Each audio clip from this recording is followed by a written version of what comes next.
it's. What did you type in? I don't know, oil till die. I want to gone for $500, but the deal is you have to drive it by my house every once in a while just so he can see you driving it. What? Do we have a name for this? No, we're gonna come up with a name on the spot. Like we're just gonna go through it.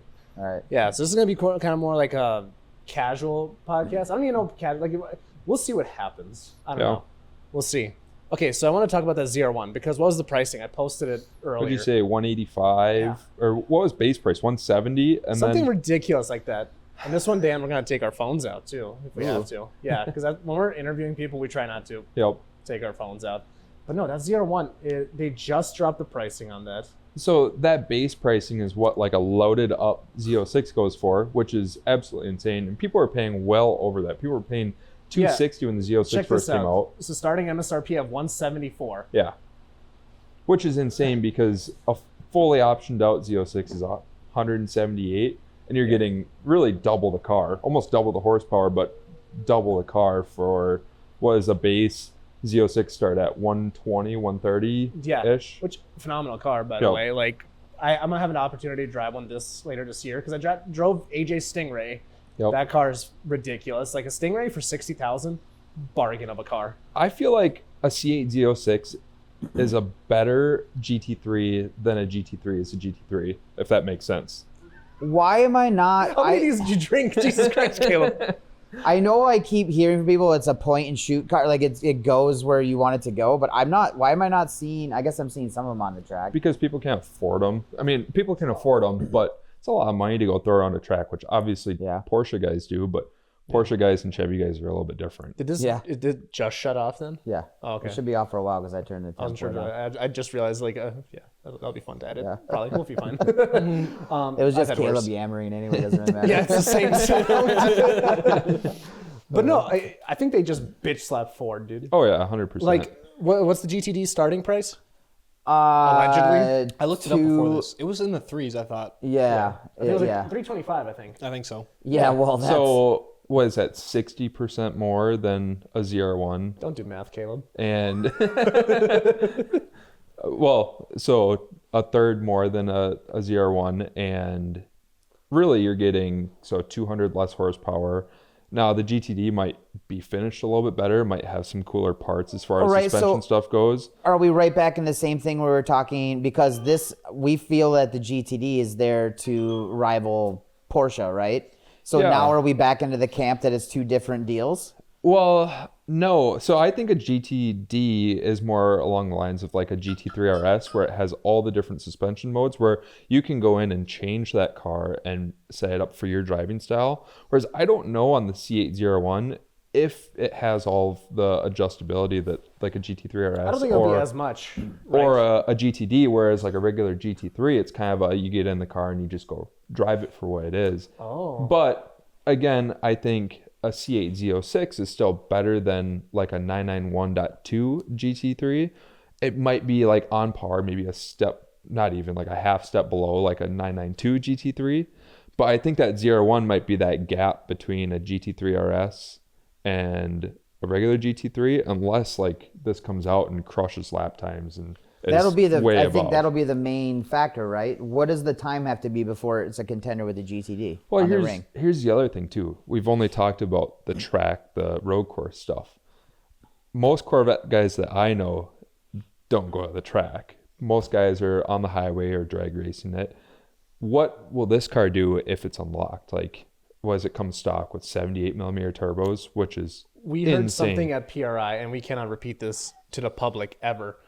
What that car can do, I will just leave it at that, is absurd. You can boost the ever-living shit out of that. So as soon as that's unlocked, so for instance, my C7 Z06, we had twin 6466s on it, and the previous owner of like my turbo kit set the C7 quarter mile record and made 1,800 horsepower with 64 millimeter turbos. And that has 76s, I think, right? 76 or 78s. So the horsepower potential just with the stock turbos and potentially the stock turbo kit, are you talking 2,000 horsepower with tuning out of a C8 ZR1?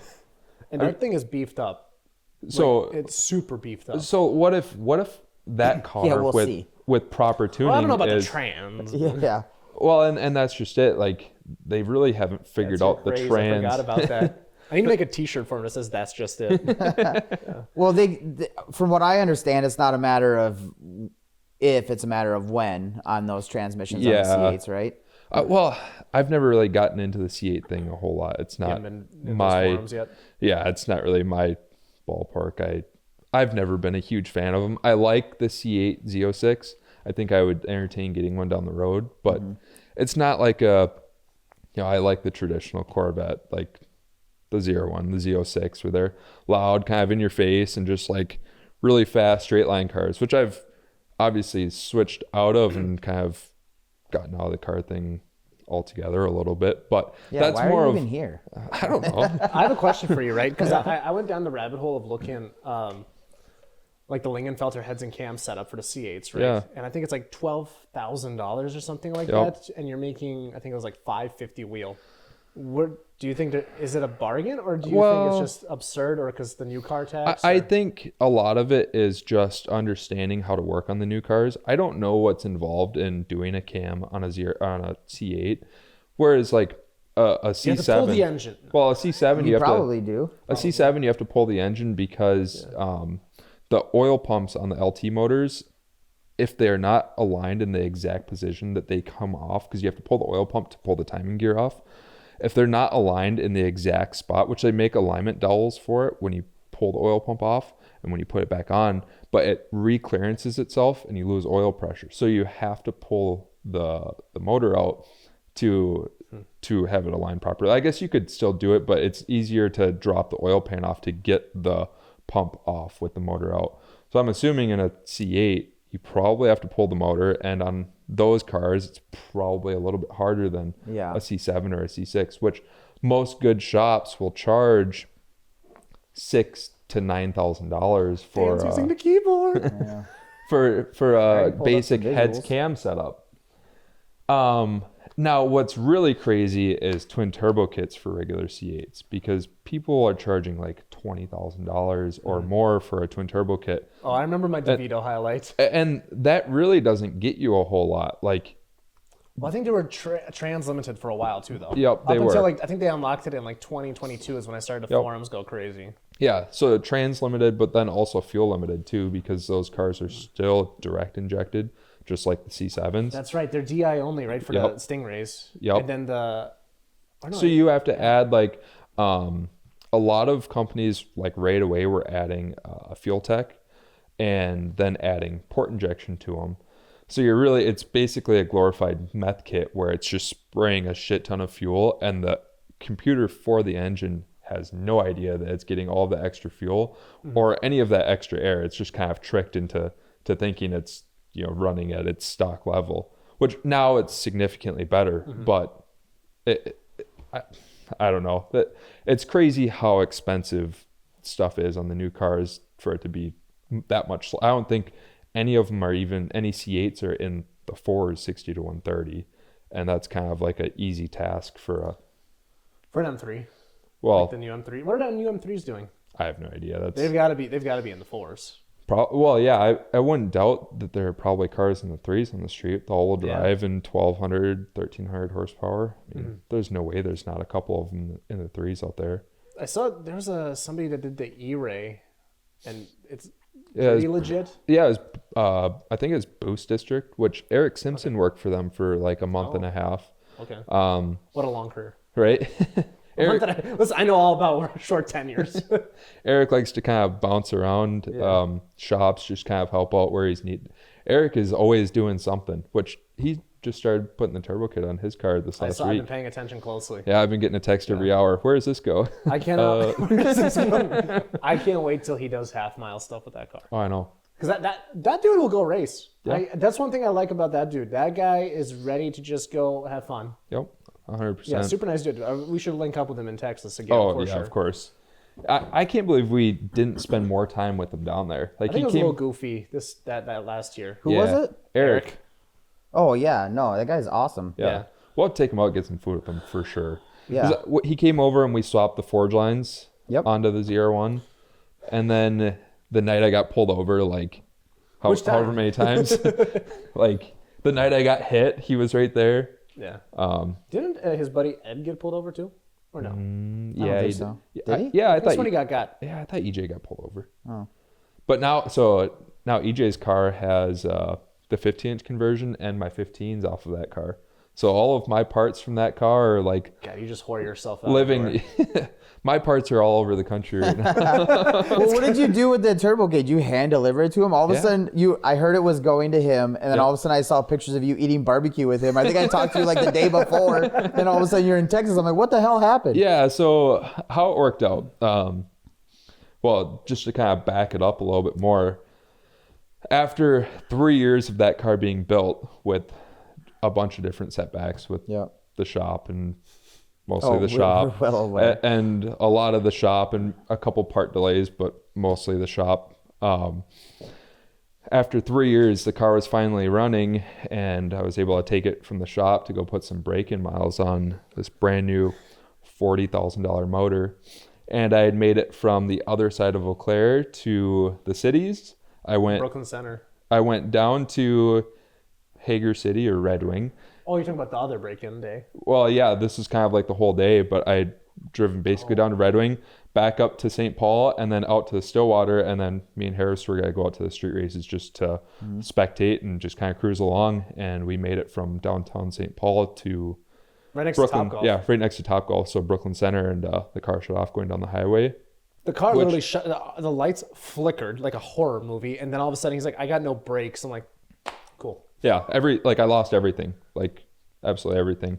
So we pulled off, and that's when my buddies came and grabbed the trailer from you. I remember getting a phone call at like midnight. I pulled the car out to the shop because we thought we had melted, like a starter wire or something along that way, or along that side of the motor, because it smelled pretty hot.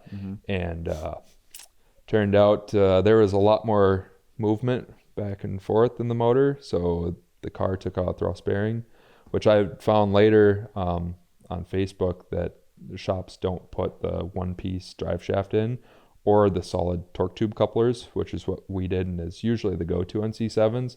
And that's what the shop recommended putting in, was the billet couplers. And that ended up taking the thrust bearing out of that motor. So where this is going. But that was only on an automatic transmission. Only on an auto car. Yep. Right. So this new $40,000 motor was not necessarily entirely toast, but it took the thrust bearing out of it. So I was kind of fed up with it, fed up with the whole car thing, and just decided I wanted to take a little break. So when I knew the motor had to come out and be refreshed, which thankfully it was all covered under warranty, the motor is getting replaced right now, and the shop covered all the labor to return the car back to stock. But what happened was I basically had a couple weeks to ponder what I was going to do, but I knew I was going to part the car out. So I talked to Eric, because Eric has been wanting to go turbo since I got that turbo kit from him originally. When I switched from, in the first couple months of having the car, it was going to be like a 2650 nitrous setup, and then we went to the twin turbo setup. Eric was always on the fence of going turbo, and I was always trying to talk him into it. And finally, right around the time that the motor ate itself, Eric was really itching to go turbo. So I'm like, dude, let's work something out here, because I didn't want to deal with trying to post that turbo kit for 20 grand and trying to find somebody that's going to give me 20 grand for a used turbo kit, even though it's worth that all day because it was all custom. There are cheaper, lesser kits that people don't understand the quality difference between mine or like an On3 turbo kit. Wait, you're telling me there's misunderstandings in quality? That's crazy. So I called up Eric and I'm like, we're taking everything apart. So if you want this turbo kit, I'll work out a deal with you. And Eric slings through parts like I do. So yeah, you guys are the same level of mentally ill. Oh yeah, when it comes to cars. It's bad. Like if we lived closer, oh my gosh, it'd be so much worse. You guys would be in business together 100%. We've swapped probably 5 sets of wheels and at least $100,000 in parts between the two of us. Hold on, the IRS is listening now. Well, no money is actually transacted. It's just part for part. Well, some money, but I wonder if the IRS can still get you for that though. IRS is. I have to now itemize everything I did this last year because the threshold on PayPal changed from 20,000 to 5,000 for 24. And I was under the impression that it was 20,000. So yeah, I have to kind of itemize everything and go back years to prove that I didn't make any money on this stuff. 2015 was like the last year that PayPal was like kind of like the Wild West. Because I remember like when I used to run Minecraft servers back in the day and I was making money off of that. It's like, oh yeah, you're gonna have to like pay taxes on this and like really pay attention. I'm like, damn. Maybe not. At 15 years old, I was thinking about taxes, dude. So with Eric, you know, he finally committed to wanting the turbo kit, but you know, I told him the price. He was like, I don't know if I, you know, my wife is going back to school to be a doctor. I don't know if I can put up that kind of cash right now, which is totally understandable. I think her new degree is like $300,000, and he, you know, they wanted to pay for. Out there, okay. Yeah. So well, I guess doctor, you do the fucking math. Yeah. Yeah. So, you know, he didn't want to put up the $20,000 plus all of the other costs associated with it, which now he's gone like fucking crazy. Like, dude, Is he documenting everything? Oh yeah. Like, I mean, like video wise. I don't know how much of it he's doing. I know everything is documented to some extent, like a quick little like 5-minute video here, 2-minute video there. I hope so, and that'd be a cool channel. Pictures of everything. But what we had worked out was he gave me a stock motor to go back into the Z06, and then I also had that turbo Denali, the 16 CR Denali, that needed a motor. So he gave me a motor, trans, and transfer case for that, and then he gave me a bunch of cash on top. And we just decided, instead of him shipping 2 motors to me, which would have costed a shit ton, and me shipping all of the turbo stuff to him, we decided, all right, let's just meet in St. Louis. And then I had also taken the seats out of the car because he had really... No, the Tillets, or they were Technocrafts. Those were in the ZR1. The C7 had the comp seats. Oh, that's right. Yep. So he had really wanted those, and I told him they were kind of rougher, but he was insistent on having those. Rough. Yeah. You put it there. Yeah. I just did the alley-oop. And then I swapped the 50-inch conversion stuff with his buddy EJ. So EJ took his car apart the week before. I had my stuff pulled off my car, and we just drove. We met in the middle, and instead of taking like my work truck or something down there to haul back all the motors and shit, I rented a Home Depot truck. I think I paid $130 and drove it to St. Louis. We met and got barbecue, threw the motors in, and brought it back. Seriously? Oh yeah, dude. And that truck, I put 1 tank of gas in it for the whole trip. So the whole deal cost me like $200 to go to St. Louis and back.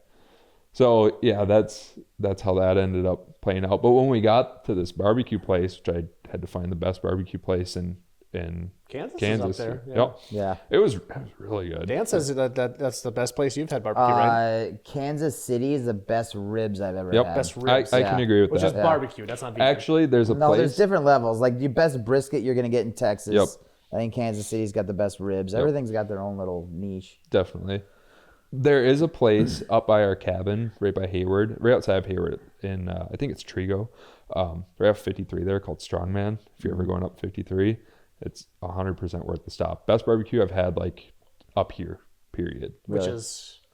I love my barbecue, so that's a big statement. 53 where at? So the exit that would take you to go to Hayward, right?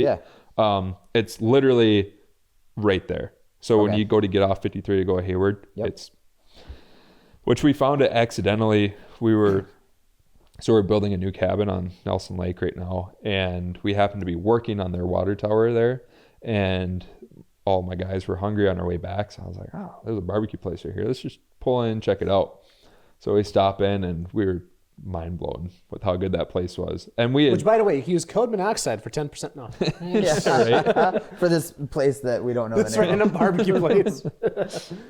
Yeah. How the hell did we even get onto his Corvette meltdown topic? I forgot. That's lost. This 10% is really 10%. We were talking about barbecue, and then in typical Caleb fashion, now we're here. I said I saw him down, which I thought you went all the way to Texas. Oh, no. We just met halfway. That makes way more sense. Yeah.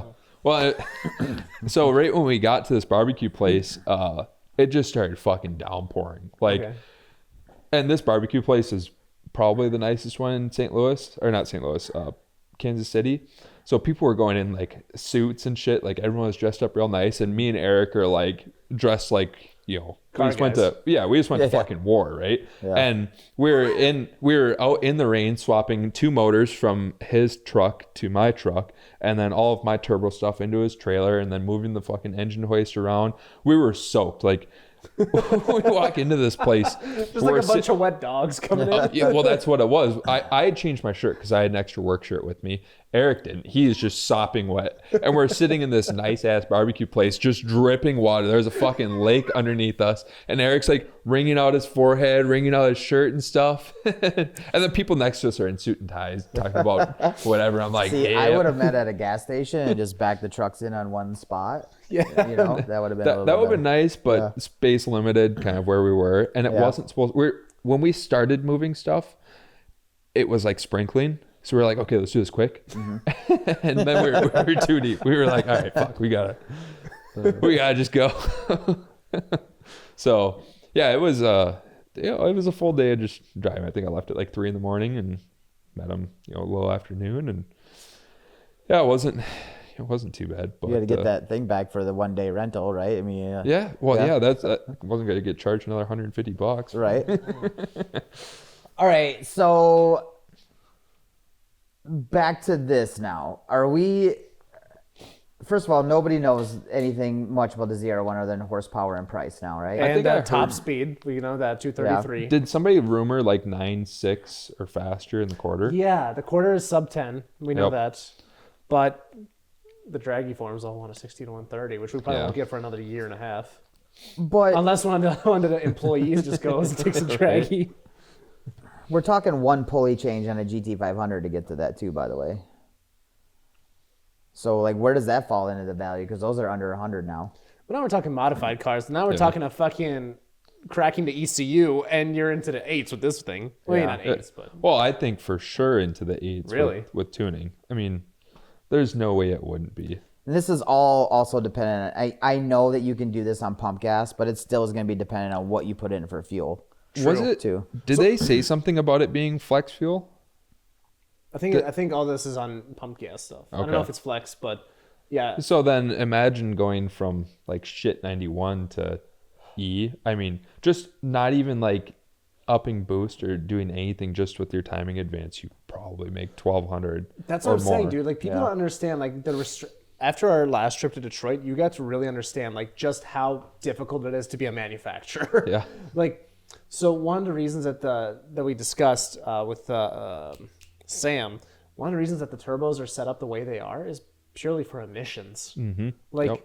to think you can get 1,000 horsepower in an emissions-compliant car in this day and age is crazy. Like, I looked at that when I was doing my highlights for EPA stuff. We're like 95% down on emissions since like the early 2000s. Yep.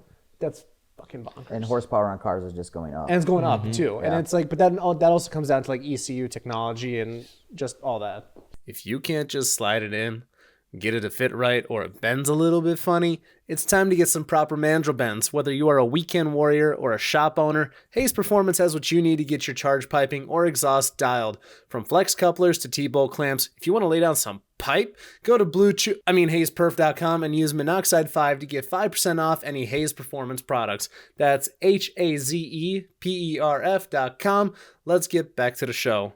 Well, I think direct injection plays a huge role in that, Yes. doesn't it? Because you're using, I believe you're using, I don't know what the percentage is, but a significant amount less fuel over like a port injection setup. Which is one of the reasons they went to direct injection, was because of emissions, and it worked It out sucks in for their everything favor. else, but yeah. Well, I'm curious to see what Justin White has to say. I'd seen him commenting on a post where this guy went sub 3s on a very, very simple C7 Z06 setup. Like, it was a 2650 with a cam and then just a big DI fuel system. And I think he was going like 3.6s, and that's like very, very minimal mods. Like, we're talking maybe $25,000 and stuff done to it. And Justin was saying something along the lines of, because of the DI system, you can cram more air in, and because it runs more efficient, the car is actually faster horsepower to horsepower versus like his port injection setup. Now, I don't understand this technically, but Justin White was alluding to, like, I understand why you're going so much faster on this setup. it'd be kind of cool to see what his take is on. Did you listen to our podcast with him? I haven't yet, dude. I'm so far behind because I'm not working a whole lot right now. That's fair. I haven't been driving. It's okay. Yeah, you're not a fan. That's fine. You're down from the number one fan club. I know. I really do wonder who has the most listens. By the way, there's got to be somebody that's listened to all of them. It was definitely Mallory she started at number 1, Yeah. and she's only like a few behind of where we're at right now. Because she's got that long commute to work. Yeah. One of the things he mentioned on his episode, like when Dan was asking, like, "Oh, do you delete the DI and just go full port?" He's like, "Yeah, if you're dumb, basically." Like, he's like, unless you're like in that 1500 plus range, then it's a different story, right? It comes down to there's a threshold where the rules just completely change. I feel. Well, and that's what we did on my car, or what I didn't say that's just it. What we were planning to do on my car was, so we had done an external fuel setup because to service for the Z06 or the ZR1. The Z06. Okay. The ZR1's a little bit different story because it doesn't have DI. True, yeah. That's just a port car. 10%. Which when I got that car, it came with the baddest fuel system that you could get, anyways. Like it had the 4 triple pump setup and it had ID 1700. So like it had all the fuel that you would need for a ZR1 ever. But the Z06, the low side, so the intake pump kind of sucks, where you're really limited, where a lot of people add like a DSX auxiliary pump. Now that like low side fuel pressure is really only good to like 1,000 horsepower with DI, like upgrading your DI injectors and upgrading your high pressure fuel pump. Yep.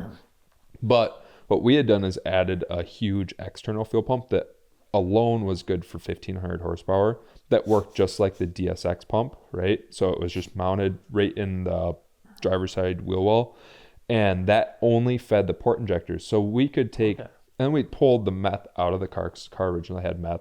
So you could basically run like 700 horsepower very, very safely only on the DI injectors. And then the port injectors, we were planning on that supporting, 1,200 horsepower very, very safely to get us to like a 17 to 1,900 horsepower number.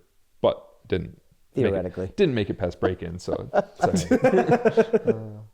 That's crazy to me that a torque tube can do that shit. So, I still don't understand that whole. I don't live in that world. But I just unlocked a new adventure. All right. We found that the original motor had failed because the torque tube. So how the torque tube works is it's basically a tube that bolts the motor to the trans. Like a hollow drive shaft, not the drive shaft. And then it's got bearings inside of it that the drive shaft rides on, so it doesn't do the up and down, which causes the vibrations through the motor, but then also through the transmission. Well, when we went to go take the car out for its first drive after the whole twin turbo setup, we were going to tighten. There's a clamp that you tighten after you set, I can't remember what it's called, but you set basically like your lash on the drivetrain. So when the shop went to go tighten it, he had noticed that the drive shaft was not, like the bearings did not exist inside of the torque tube. So it was literally just riding like this. And that is what caused my original... One more time. So that's what caused the original motor to eat, 3 main bearings and 5 rod bearings, is all of that vibration going through. Dan, if you keep the typing motor at this rate, this podcast will be over. I know. It's very, very Let's get it on your lap. No, it does. It's too far here. Okay. I forgot. You guys don't have to watch me. I forgot how 50-year-olds type on the keyboard. Seriously. Well, for those that I'm leaning over on a cardboard box here. well, for those It's all right, that Dan. aren't We love watching you. on YouTube, we actually have a huge TV display here that Dan's searching on. Yeah, I know a guy. How does a torque tube? How does a torque tube? There's what I was looking for. There you go. Nice. All right, what do we got? Whoa. Yeah. So all of that looks... Like I've seen this. So, Get him a laser pointer. all right, so if you look I have one in the house. want me to stand up just like a smartboard from school? You could. I mean, you're not limited by mics anymore. Yeah, so here, just looking at the pictures up there. Here, do you have a camera that goes on it right now? What's that? Do you have a camera that points at that? As of right now, it hasn't overheated, so we're good. Okay. So the torque tube, which is this whole assembly right here. I've always this wanted part, a teacher to have their ass in my face. This part here is what bolts the motor. This bolts the Right. trans, and then this is what you'd find inside of it, right? So this is what would ride on the inside of Will you the bring torque me my tube. laser? Now, Yeah, the one I got for the cat. All right. Thank you. All right, bye. I'm gonna sit down until the laser gets here. The one I got for the cat. He says. Gotta have kids, man. They run parts. They do all kinds of cool shit. Yeah, not yet. No. Yeah. Couple more years for That's a that. little too Is she gonna crawl in like she did into Indianapolis when she got the pizza? You know, honestly, my life would be so much easier if torque tubes didn't exist, though. Really? Yeah, Well, now they got him into GTD. Full circle. yeah, it sucks. I mean, for what it gives you, like cool, balancing weight and whatever, but Again, it's Service- an application thing. serviceability sucks. Really? Like to do anything on a Corvette, it's all right. Drop the full drivetrain. You want to pull your trans? Fucking drop the whole rear subframe. It's my trans is out of that car 5 times after the shop got running for the first time. They had to pull it because they had put a new converter in it, so he had to drop it to put the converter in. When he dropped it, he didn't check the torque tube to make sure the torque tube was fine and didn't need to be rebuilt. So then we found that the torque tube was fucked up, so we had to drop it again to rebuild the torque tube. And then after that was done, my rear main seal was leaking, so we had to drop the trans again to replace the rear main seal. And then obviously when we parted the car out, I put the stock converter back in and we pulled the billet couplers out and put just like a stock style coupler back in. And now the car's for sale or going to auction, so it's out of here. Is it running, driving, everything Yeah. back to, yeah? Yeah, it's a stock motor, but I had more money into like cooling stuff that would have worked with a stock supercharger than what it was worth to put a stock blower back on it. So I bought a Pro Charger kit for it, which sounds backwards, but I'm like $2,000 ahead to buy the Pro Charger kit and put it on the car than I was to buy a stock blower and leave like all of my like top tier cooling mods on it. So I pulled everything out of it and just has a Pro Charger, which What size Pro Charger? well, so it's not a Pro Charger brand Pro Charger. It's an A&A kit. So it's an A&A V3 blower, which is good for, I don't know, 900 horsepower, Okay. give or take, which I don't know who would want that car. I mean, to be completely honest, it's like if you like want to make 1,000 horsepower, swap the head unit and add fuel back to it, and you can make all of the power. I see the laser pointer now. Yeah. But I don't know. It just made more sense for me to do it that way, and the car's just going to auction anyways. Somebody will buy it because I have dyno sheet says it makes 850 horsepower. So Will you give it to Caleb right there? Yeah, he's our teacher today. Yeah. What is that for? Oh, It's on the side there. We're learning. wait, where's the cat at? Rowan, come chase this laser. Huh? Owen's right here. Oh, no, that's all right.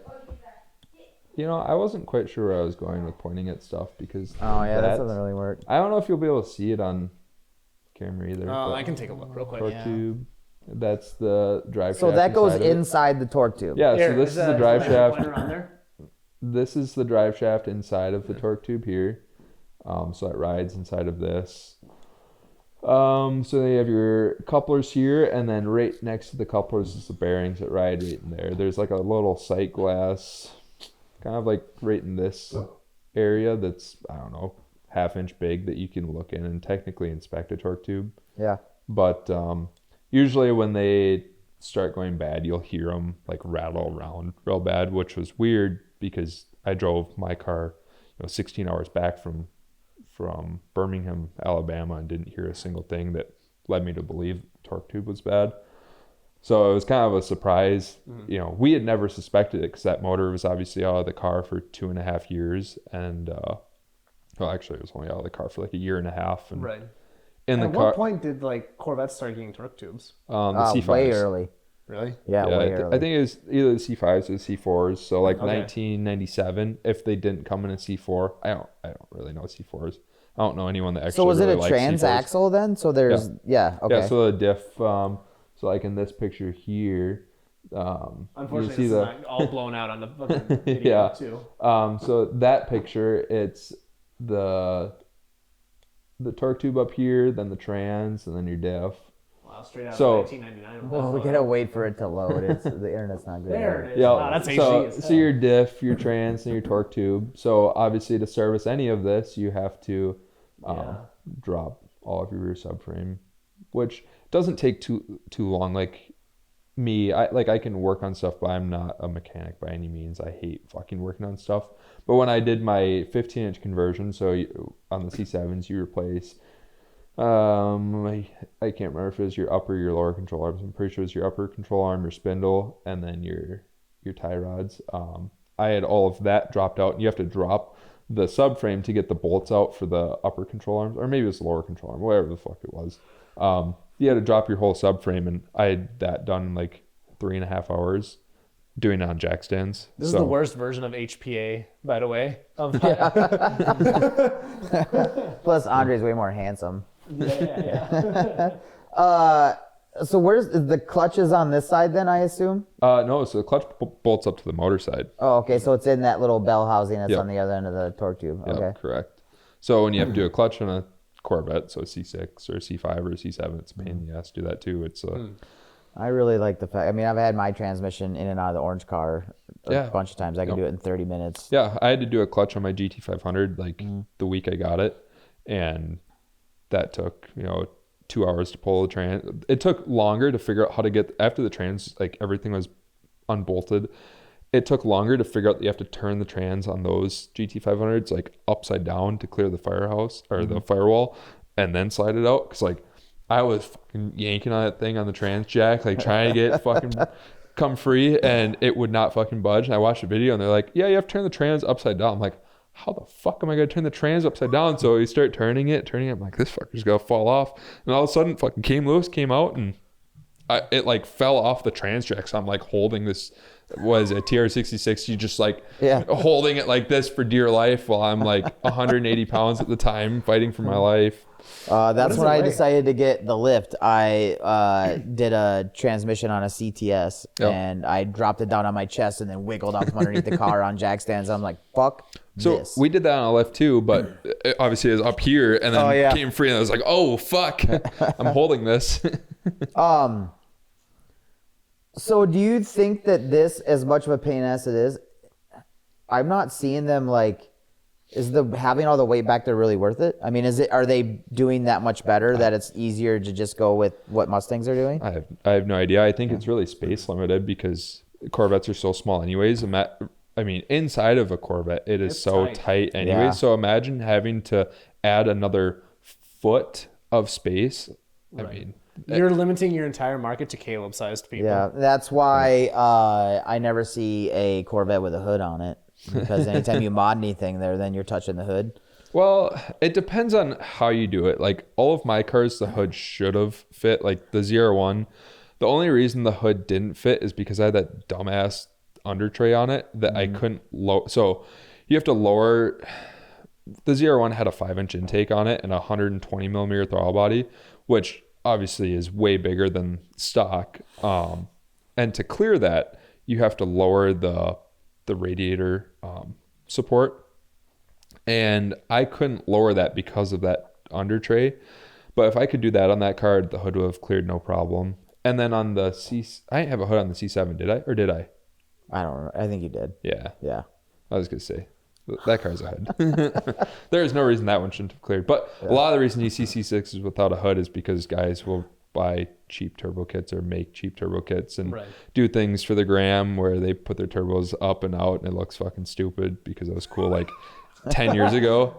Cletus McFarlane did it one time. Yep. Yeah. Yeah, it was cool like 10 years ago, and now you look like a fucking idiot if you do that. The only time I see it, I see it more often now, or when is it acceptable in a Miata? Because I feel like every time they got twin, it's a they have Miata. to. Yeah. I mean, the more cares, right? ridiculous it looks, I feel like the better, but Yeah. at the end of the day, it's still a Miata. But really, it's not like, it's so dumb to have your turbos Caleb like, tries to not offend anybody challenge. Impossible. it's just, All right, Dan, on a scale of 1 to 10, how much do you think your wife loves you?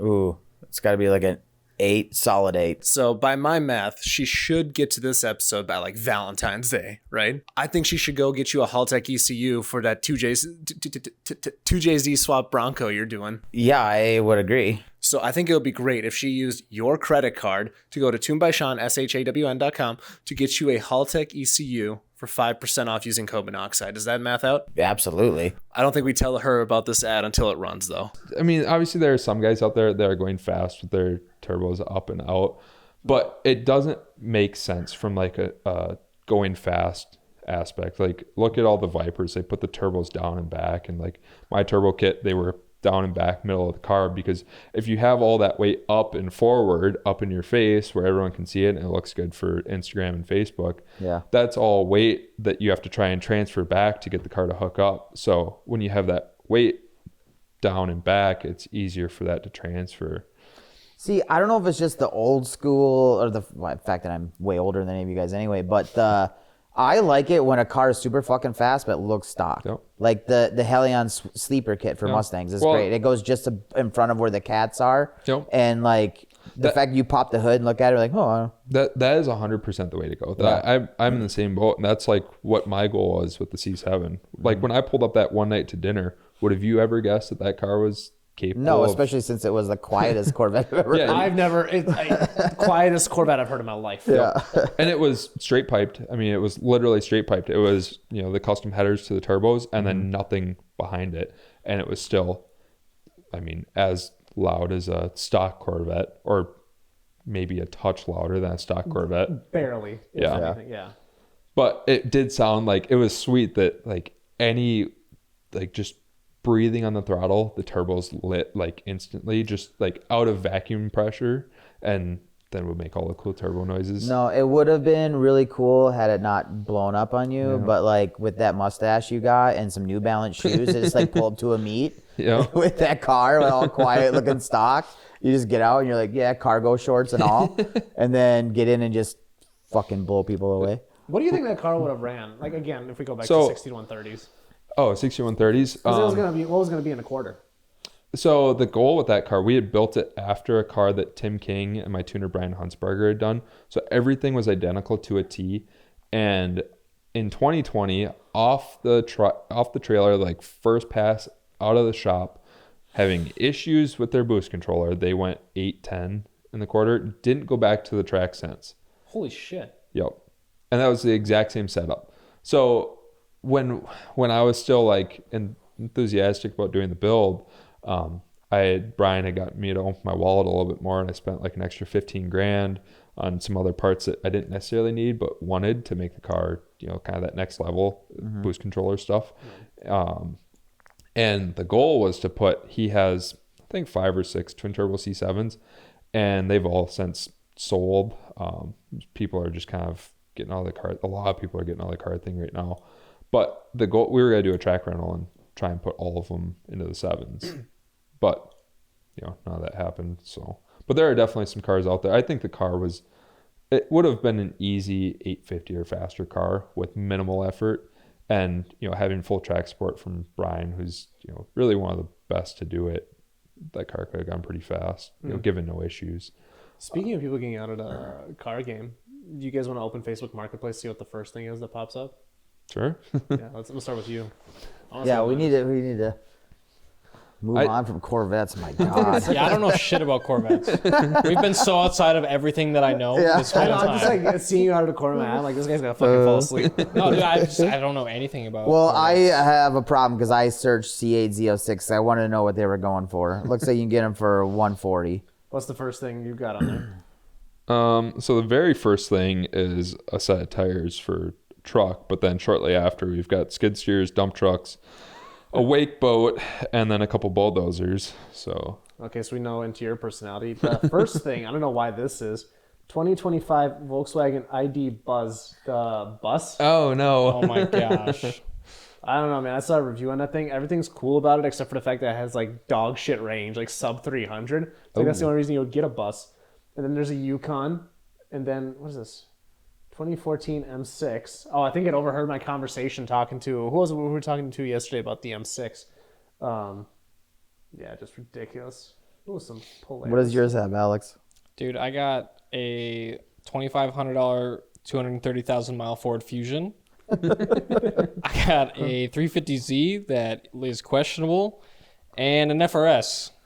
Of course. Yeah, imagine that. I feel like we're hitting everybody's personality pretty good here. My marketplace no longer supports my Corvette addiction. It is shifted over. Oh, just kidding. I lied. Probably truck parts. Overheard, and now there's a C7 Z06 at first. That makes a lot of sense. But what do you got, Dan? Super Duties, snowmobiles, welders, snap-on tools, FXR boots, bunch of tracks. Ford parts. Ooh, here's a 2004 Porsche Boxster. Yeah. What is it, like Cabriolet. $6,000? $6,000 exactly. Yeah, You $6,000. nailed it. Yeah. Those things are dirt cheap. That'd be a perfect little track beater, Dude, wouldn't it? C7. Yeah. Why is it 50 grand though? Would that be better than a Miata? Go down to the miles. It's hard to beat Miata value, So dude. 60K Really? Well, it's on like it. hey, everything's 58. cheaper. And then also I think on the Queen specific size. I mean, Boxsters, that's I think they priced, have like, particular really issues. cheap. I think that Michael Peterson brought up It's at like a one point. $55,000 Okay. car. So depending on the year and stuff. I don't know. We need to get Red a Porsche interior expert and on. all. I'm still Right. waiting to get a Porsche guy on the show. That's the problem, dude. Like, we're going to come into your wheelhouse now. I'm fucking sick of you. We talked about this with Jeff Schwartz. There's no small cars left. Like, at least stateside. Yeah. Like, there's like, the Corvette's like pretty much the last car that's in the 3,000 pound range. Oh. Barely. Well, what's a new RS3 or TTRS? Oh, I think they've got to be 38, Oh, like 39. crazy. The new BMWs and the Audis and stuff are like, they make my GT500 look light. Really? Yeah. There's just nothing left that's like light and nimble. Now, granted, yeah, you got technology to help make it feel that way. Like the new M2, I heard, is not too bad. Like when it comes to handling, but it feels like a pig. It's a 3,900 pound car, and that's an M2, dude. Wow. Those used to be Wow. tiny, Yeah. right? And then you look at the FRS. What's the FRS weigh? Fuck all. Piero's is 2,600. Well, that's pounds. his is gutted though. Yeah. So I think they're probably like 3,000. Yeah, and that's what the Corvette was. Like the Corvette was kind of like Yeah. a raw V8 fire-breathing monster that actually is light and handles. We don't Yeah, I have think anything left. a C6 Z06 is 3,100 pounds, give or take. They're not cheap Really? either, though. Well, 30 grand. Well, yeah, 30 grand, give or take. Yeah, but then you look at like an FRS again, like that's what we're. But it's also twice the horsepower, I guess, Yeah. too. So I guess you got. Kind Is a C7 or a C6, which one is better for Z06? I mean, it really depends. There's such different Yeah, cars. they're so Yeah. different. Really? Honestly, One's like blowing, one's not. Yep. Oh. it depends on what you really want to do with the car too. Like But stuff. the best. Sorry, Corvettes. If you like want to go really fast, maybe buy a C6 ZR1. Well, fuck. I mean, it really depends. Justin says, yeah, you start with like a Stingray or something. Or what did he say? There was the Z50 one because it has So it's a base model with different. with handling stuff, Yeah. and then you go from there because you're gonna build the motor anyway. Dan, you just dropped the ball. You fumbled the bag so hard. We were trying to get him off Corvettes. Yeah. You just I put know. another corner in the Fuck. back. He brought it back. You Dan cannot is- let him trick you like Dan this. secretly loves Corvettes. He's geeked He over every wanted me to rent single one so bad. every single one I've had. He's just geeked over it. I've never fucking driven one, so to be You fair, missed like out. I You talk a coulda- lot of shit. We could have swapped at Texas 2K last year. You No could've way, been yeah. harassed So by the I could have cops. gotten pulled over every 10 feet. A buddy of mine used to throw me the keys to his C6 or C5 Z06, and that was a really fun car to drive. Simon? Yeah. No, somebody not else. anyone that you would know. Fair enough. Look at miss. Yeah. No, I've never driven Simons. No, it was an all-black one. He bought it with like 20,000 miles on it. I barely knew the guy. I had a slammed Forester at the time, and I showed up to a party after work, and he literally was just like, "Here, take my car." I was like, "Well, I'm not going to say no to that." And he would just throw me the keys every time that we did any kind of modifications to it. So we put headers and a cam in it, and he was like, "Here, go see what it's like now." When I did my dyno of the Talon, he brought his Corvette, and he was like, "Yeah, go drive it, because I need to see what it sounds like." Dude, your Talon was a fun car. was Like, a I remember fun when you car. took me for a rip in it through the 94 94 tunnel, yeah. Dude, that thing was cool. Because, like, I think one time you lined up against Arrow's Huracan, and you weren't Yep. that far behind. No, I wasn't. But the problem was I had to shift, and he just Yeah, the DCT. Like, Yeah. all day long. What did your Talon make? right off the dyno, it made 460 at the tire. Okay. Did you ever get? And the car weighed what, 2,700 pounds? I think? It was 2980 without me. And that's all-wheel drive too. Yeah, correct. And how long did it do that for? Not very long. Yeah.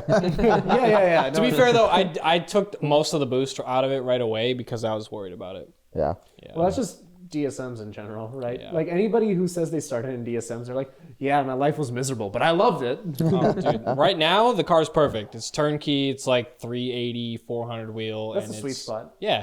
That's what I found with the Evo too. 400 horse at the tire. It's perfect. I got 20,000 miles on that car with no issues. Well, you're not a competitor either, right? Like there's some of these guys that, do 900 horsepower, like 4 cylinders or whatever cars in general. Well, yeah, but that's pushing outside of its boundaries. Right. That you know what you sign up for. With Yeah. that, right. You have to do everything. Like, what's the guy with the Evo from South Dakota? What's his name? Dave or something like that? It's similar to Trey's. Yeah. I think that car had it had 6 figures in it for sure. Yeah.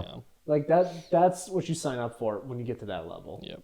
I feel like that is what has changed, like, especially the street racing around here, because 6 years ago, when I first started going out with Gappleby's, I could go out with my 600 horsepower GT500 and be like middle to back of the pack, but still like have 15 cars to race and outrun with a heavy, slow car. And now if you go out with Gappleby's, well, and here's where people went wrong. Everyone went to swing and build these 1,000+ horsepower cars, but people don't understand how much money it actually takes to build a reliable 1,000 horsepower car, because everyone says, oh, it's so easy to do this, and Aaron, it makes it look like it's easy, but to do it and then have a car that you can take and beat on from May until October and have no issues. I mean, it's just confused everyone in the South. May till October. Yeah, seriously.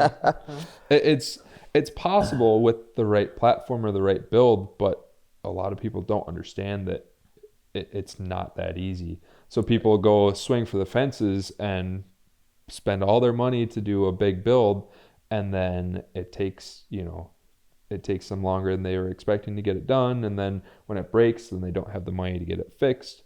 And it sits for a year or two. We talked about that with the Rada Race Lab guys. Yeah. Remember? They're like, yeah, this guy will save up for years and years to get this 1,000 horsepower, build.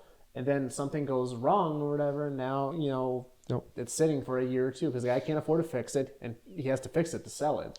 Well, and a lot of times too, depending on the car, they're really temperamental up at that power range, unless you really have like a bulletproof build. But it doesn't exist either, though. Yeah. Well, there's tons of other caveats that come with that now too. So now you got to worry about what gas station you stop at. Yep. You're testing your E85. You're getting 3 miles to the gallon. You take a lot of the fun out of the car by having all of that shit. Every noise you hear, you're like, what's that?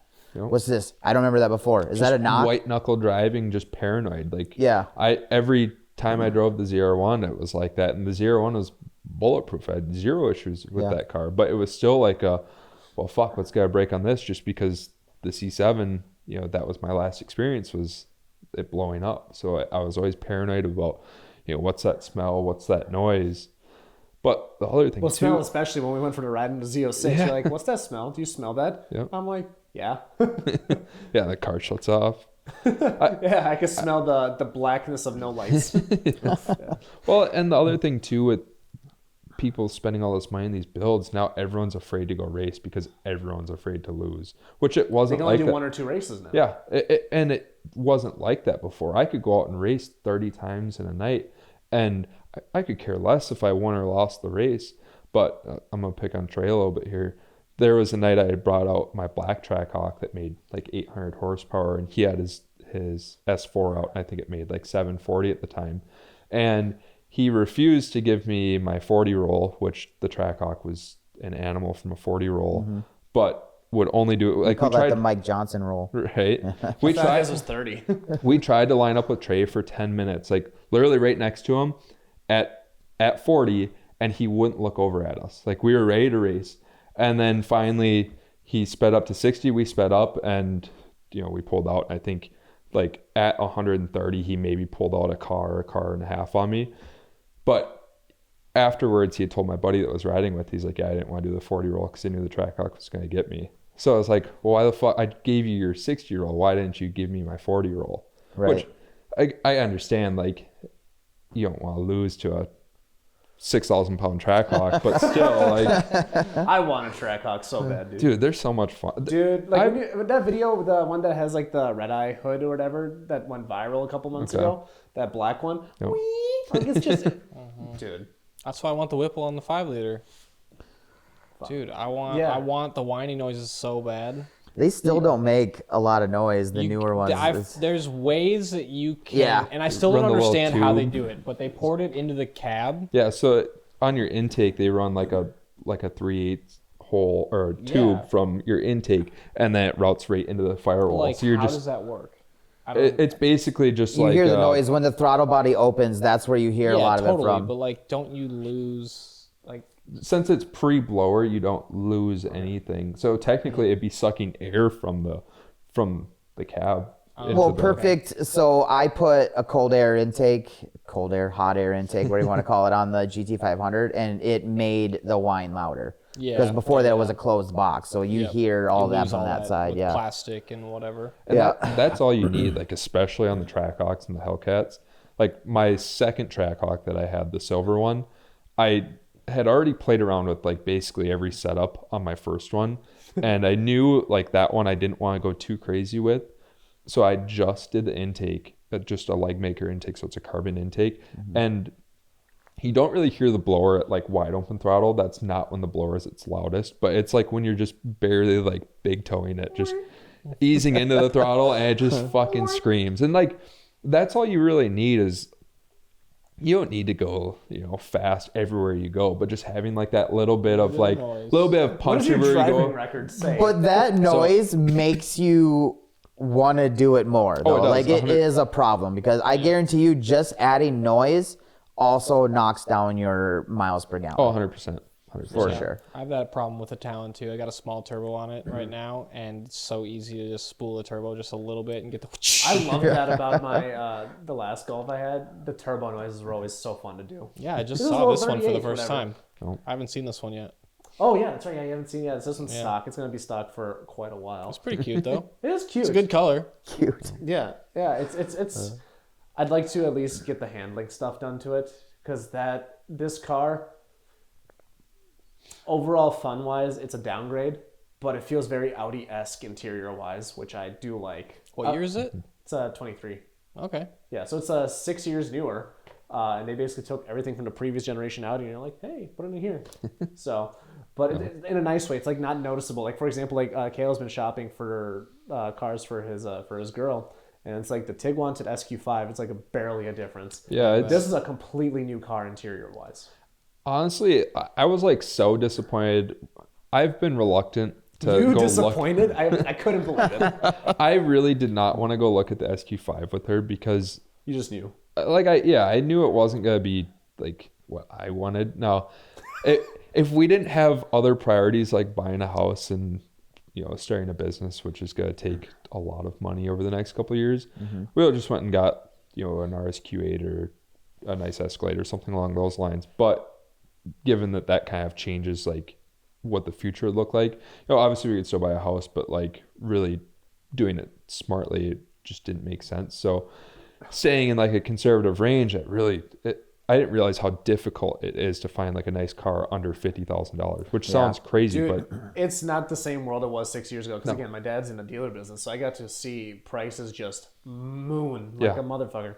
Like what you can get before COVID was crazy. Like I had the all-wheel drive Dodge Charger, right? That was my first car, and it's like that was a fully loaded car, super cheap lease payment. Cheap lease payments don't even exist anymore. no. Well, they're starting to come back. Like for example, the new Wagoneer S, the electric one, is gonna be like relatively dirt cheap. Like it's starting to come back, but for a while, I don't think you could find dealer incentives. Could you? Well, so the Mach E's, they've been doing a lot of stuff Oh with. yeah, the fire sale ones. Yeah. Well, yeah. So they literally I've got a couple of coworkers that leased Mach E's for $300 a month. So the Mach E is what I was going to bring up, because Yeah. I think they're doing that, though, to get them out there, because Mal and I still are on the fence about that. And if I was going to do one, I might lease it, because then at the end of it, I can be like, here, have this car that has no and resale Ford was value back. offering taking care of installing the charger too, Yeah. which didn't bother me because I'm an amateur electrician. So totally. yeah. But for the average person, that's pretty cool Right. too.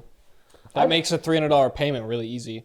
Yeah. I think it's a pretty legit for a daily. I don't mind it. There's a guy I just saw like on a Facebook forum. Like, you know how Facebook gives you like those random suggested pages that you're not a part of? There was a guy, he got 2 Mach E's over the course of 60 days because he got totaled in the first one, and then the next one he also got totaled. And then he's like, yeah, I think God doesn't want me to have this car.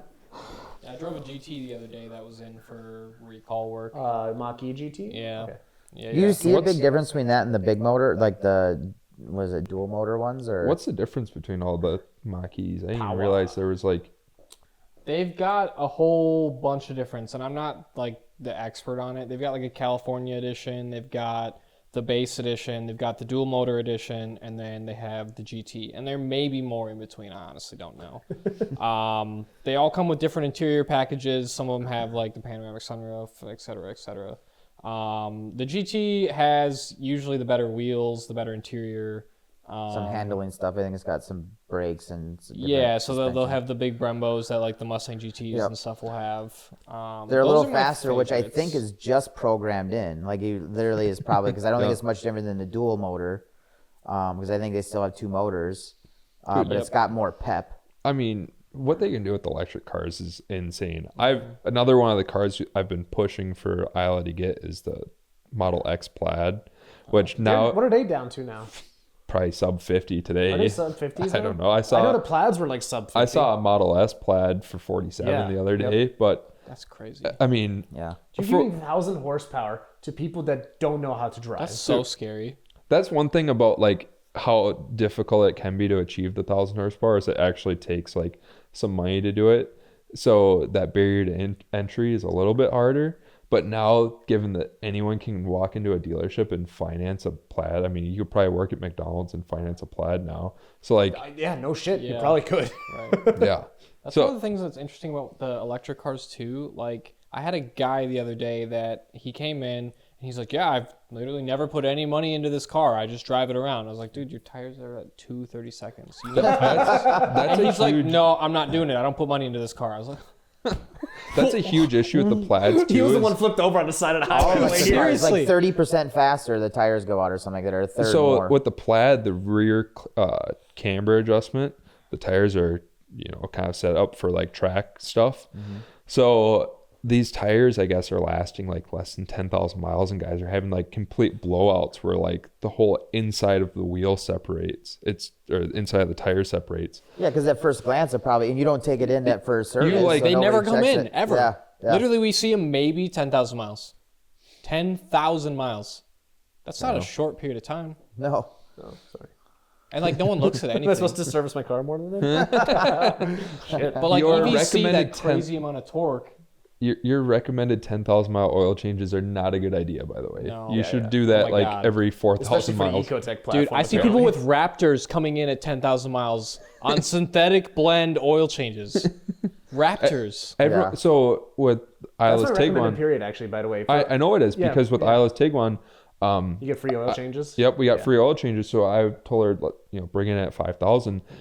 She went in and they told her, away. nope, it's not crazy. due for Yeah, an that's oil like- change yet, which Toyota is, does the same thing. yeah. We do not do that.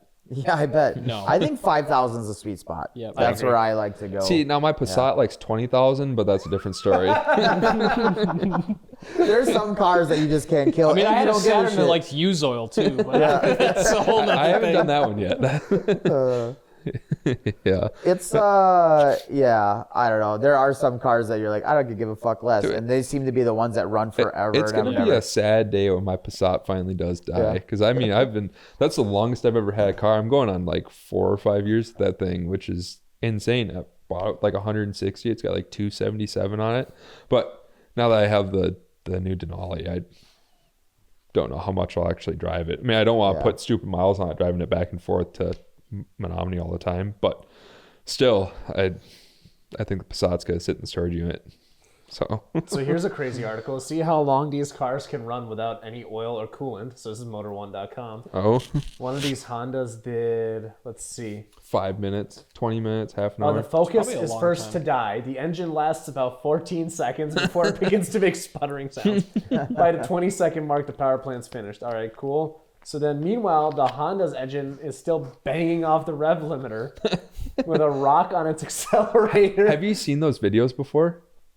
I'm right here. They're After 2 absolutely minutes hilarious. of this, the engine sputters and we're not going to read that word. Starts revving at around 4,000 RPM, but it refuses to die. Let's see. The host decides to speed things up, gets behind the wheel, blah, blah, blah. The timer finally stops at 6 minutes and 22 seconds. Jesus. That's a long time. No oil or coolant. Keep in mind, there's no coolant either. And they did that at Redline. Yeah. Yeah. Yeah, this is that's crazy. This is like an article from 2020. There was another one I saw the other day. I don't know if it was Toyota or Honda. They were able to do it without oil, so it probably had coolant still. Yeah. Without oil, I think it was like 30 minutes. Jesus. Do you know how that blows my mind? Yeah. But some of these new engines run zero weight oil anyways. Mine's 0 weight. I think. Yeah, right? That's crazy. Yeah, that's Like zero. Zero hot. Zero weight. Like OW not that something. far. Yeah, Well, I guess OW like 40 is super common though. I think that's what mine is. Yeah. Because like all of the Hellcats and like the Corvettes, everything, that's kind of what's recommended, or maybe 5. So I looked at like the manuals between my Mark 7 and the Mark 8. So I was using 5W on the previous one, and this one's 0W.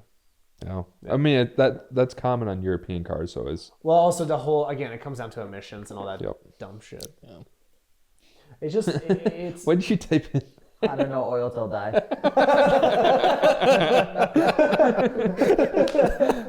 No oil till die. Dan is the funniest person I know. Dude, you should have seen him when we did that Friends rally. I haven't laughed that hard in probably like 6 years. I'm so sad I missed that. You should get your ears pierced right now. That would complete the look. Right? The Jordans, the beanie. You guys, I get my tooth fixed at the end of this month, and then I'll be too cool to hang out with you guys. Fuck, this is an old video. Or is it just low resolution uploading? I'm not sure. Yes, this is the video that the article is about. Yeah, Carwow, dude. I love that channel. I haven't seen it before. It's No. one of the biggest automotive channels. Really? I think he's bigger than Whistling Diesel too. Jeez. Really? I think it's like 9 million because he owns like in Europe. I think it's kind of like the car gurus of Europe, like you know, one of those types of sites. Like the guy has access to anything. I've been avoiding car YouTube because I don't want to relapse and buy another car. So excavation related videos just to keep me on that train of thought, because Which I know is a cheap car, dude. I'm telling you, us gotta get. Listen, one of us will buy your FRS off of you. It'll probably be Caleb. I just feel like we need to get some cheap cars and do like lemons and stuff like you and Jay were talking I about. still want to do 24 hours of lemons, but it's That would like be so fun. I know. Yeah, look at this. Yeah, so yeah, Carwow. Yeah, 9.87 million subscribers. Holy shit. Yeah, like that's like where you're. is that Cletus's numbers? Cletus is 4 million subs. I was Is looking he? at his Wow. channel today. Yeah. Yeah, and then I think Whistling Diesel's getting up Straight there. up, There's the rock. literally a rock. That's hysterical. Okay. I mean, what a test, right? I mean, not surprising the Ford died first here though. Yeah, it's really not.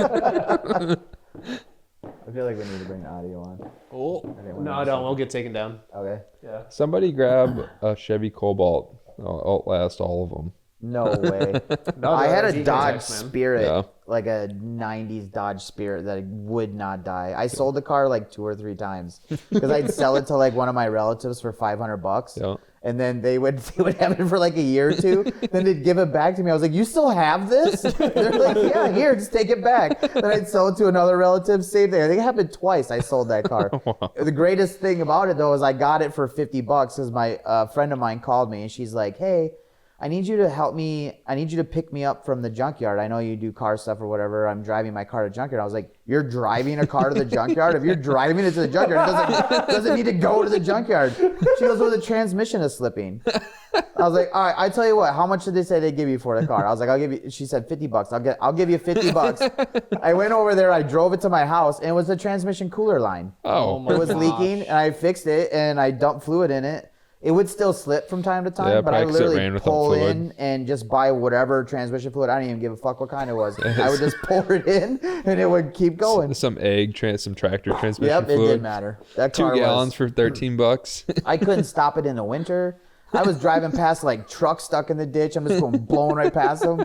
It was a great car. So back when I had my second SRT Jeep and was doing the whole rebuild on that, I didn't have another car, and that's before I had like money to buy like a nice second car.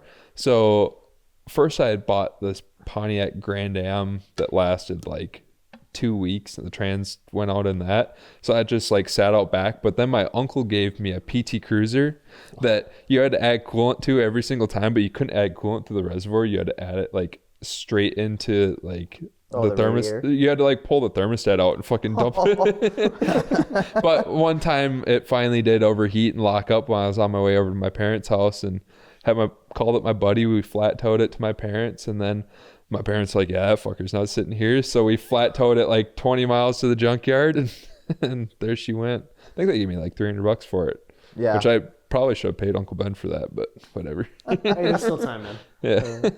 My favorite Saturn story was I had sold a lady a car that I'd had for a week that I bought with a blown head gasket. And she had it for like a year and a half and called me like 3 times to like do some random little things on it, but she drove it for a while, and finally she calls me, she's like, I don't know, it's sitting in front of my house, it doesn't drive anymore, I bought a new car, so I'm kind of done with it. I was like, all right, well, I'll come get it for $200. And the best part about it, it was a tow car. So I literally, my stepdad and I didn't have a truck at the time, so we went over there, we just hooked it up to the back of his Denali, and we just drove it to my house. I looked at it, it had a spin-on tranny filter, and the filter just came loose, so I spun it back on, put some tranny fluid in it, drove it. That was it. Oh shit. Car was fine. $200. You can't get deals like that anymore. No, that was a great car. It's out there though, man. Like when you realize, like when people complain about like everything's expensive, it's like if you look hard enough, you could probably find something. Yeah, just spend 14 hours a day on Marketplace like I do. You'll find deals. You guys, that is true, but none of you have any idea what it was like to get cars before the internet and Facebook. Would you have to do shit. Like Facebook or you not would Facebook? drive by and they would be on the side of the road, or you check the paper. Newspaper ads. And those guys had no idea how to check what their shit was worth. So you could get the deals that you could get were insane. I bought a '78 Bronco for $500. How do you know that was a deal at the time, though? How did you find the value of it? I don't know. I drove past and it had a for sale sign in it. And so it was really just by your own personal value system. I knew where the Bronco. Well, actually, back then Broncos probably weren't worth that much. Now they're like $30,000 for a '78 Bronco. They're 2-year only.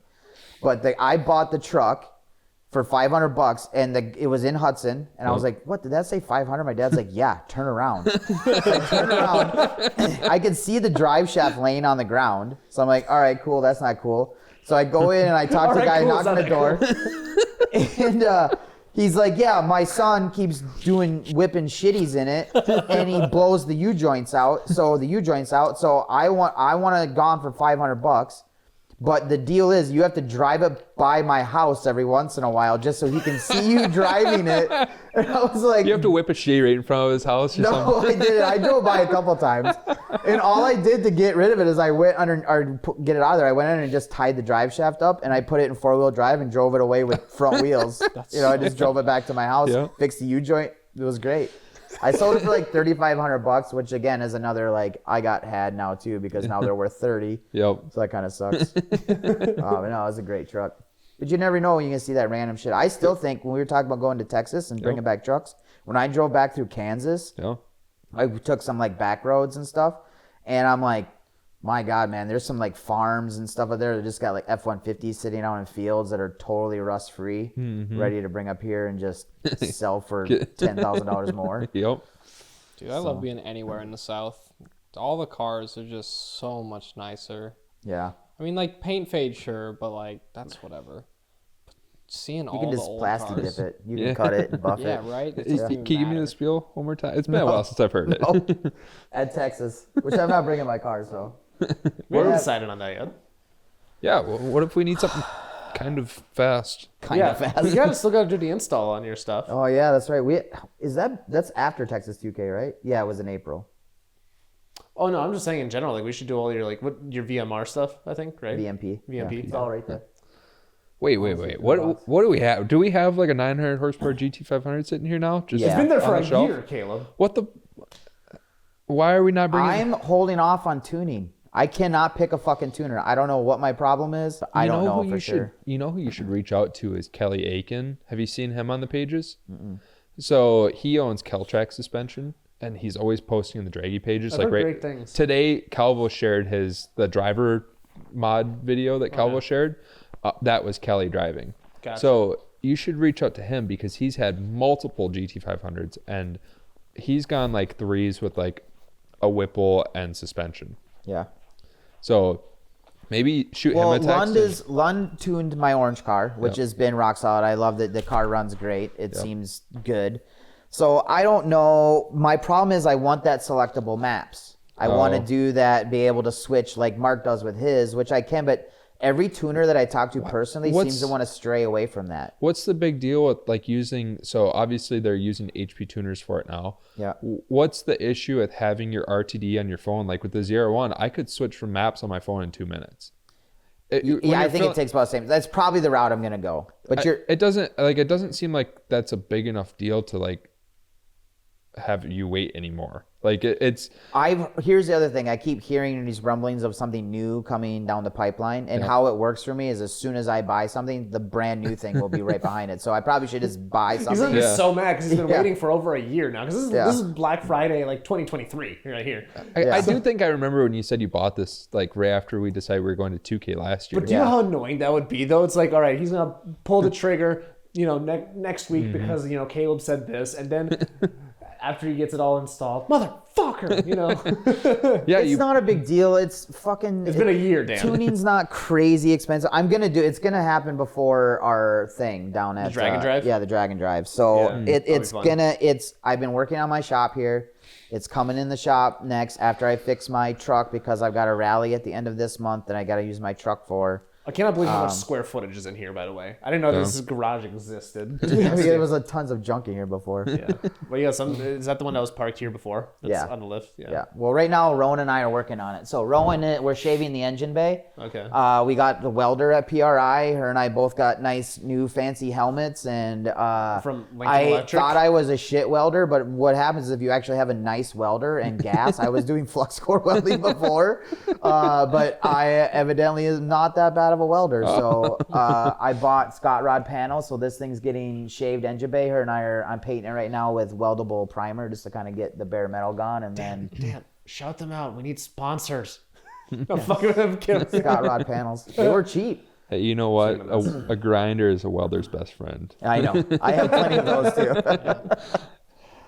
So yeah, anyway, I'm slow right now, which also means that I have to stay off marketplace. So when you said that to me earlier, I'm like, I feel your pain. Wait, the not buying cars right now? Yeah, I just am like, I'll live through the winter, but when springtime comes, I have seen so many deals the last, I have more money sitting in my account now than I've ever had. And I've seen more deals on cars in the past just jump on immediately. Even if it didn't make sense to buy, I would have bought. And right now I've completely shut out the whole car thing, and it's just been you're learning. Yeah, learning. It's really weird because when I had the most amount of money in my bank account, I did the same thing. I almost didn't want to spend it because I was like, I like having that in there. That's how I feel right now. I'm like I've never gone to a restaurant and looked at how much something costs. It's always just kind of all right, get wherever you want, or we'll go wherever. A regular weekend for me in Iowa, we'll go spend $300 or $400 out to eat. Now I'm kind of single, fellas. now I'm kind of like, fuck, maybe we'll eat at home, and maybe we'll go out once Big or ramen twice guy over here. once or twice a month. It's a lot different. I think what it is when you look at 10 grand in your account, you're like, fuck, I can do that. That's not a problem. Like if that all goes away, not a big deal. But when you're looking at maybe 6 figures in your bank account, you're thinking, shit, that's going to be harder to get back to that number again. 100%. Yeah. So I'm already dredging the down payment on a new business or the skidster costs. I mean, fuck, I'm going to go from X amount down to 50% of that really quick. And then I'm thinking, okay, so then if I keep spending, what does that turn into down the road? Now I still have the assets to sell, but now these assets that I'm buying make me the money, so I can't sell those off to quickly recoup cash. Selling off everything for the Corvettes easy, you know. Took about a month. Yeah, well, I still No, have that's some. what- Yeah, I still have some more shit. Like I You still can have fire another. sale if you had to, though. Yeah. I have like another 30 or 40 grand in parts to sell yet. Jesus Christ. But now with all the PayPal stuff, like the 1099 stuff with PayPal and the $5,000 threshold versus the $20,000 threshold, I can pull out all the documents of what I paid new for everything, but it's just a lot more of a hassle for it. So Yeah. Time to do way more cash deals. I know. Yeah. Well, and it's hard because nobody around here, there's not a fast C7 around here right now anymore. The only other one that was decently fast or had the potential to be fast was Kurt's that burnt to the ground, and even his was still kind of fast. You know, nothing too crazy. He had bought a yours bunch would have of. been like, for lack of a better term, King Dick around here. Yeah. Like, hands down. Yep. And For even C7. Yeah, for a C7, and like even the ZR1 would have given every other Corvette a Yeah, I wish you ran that ZR1 a little bit more. I know. Yeah. Me too.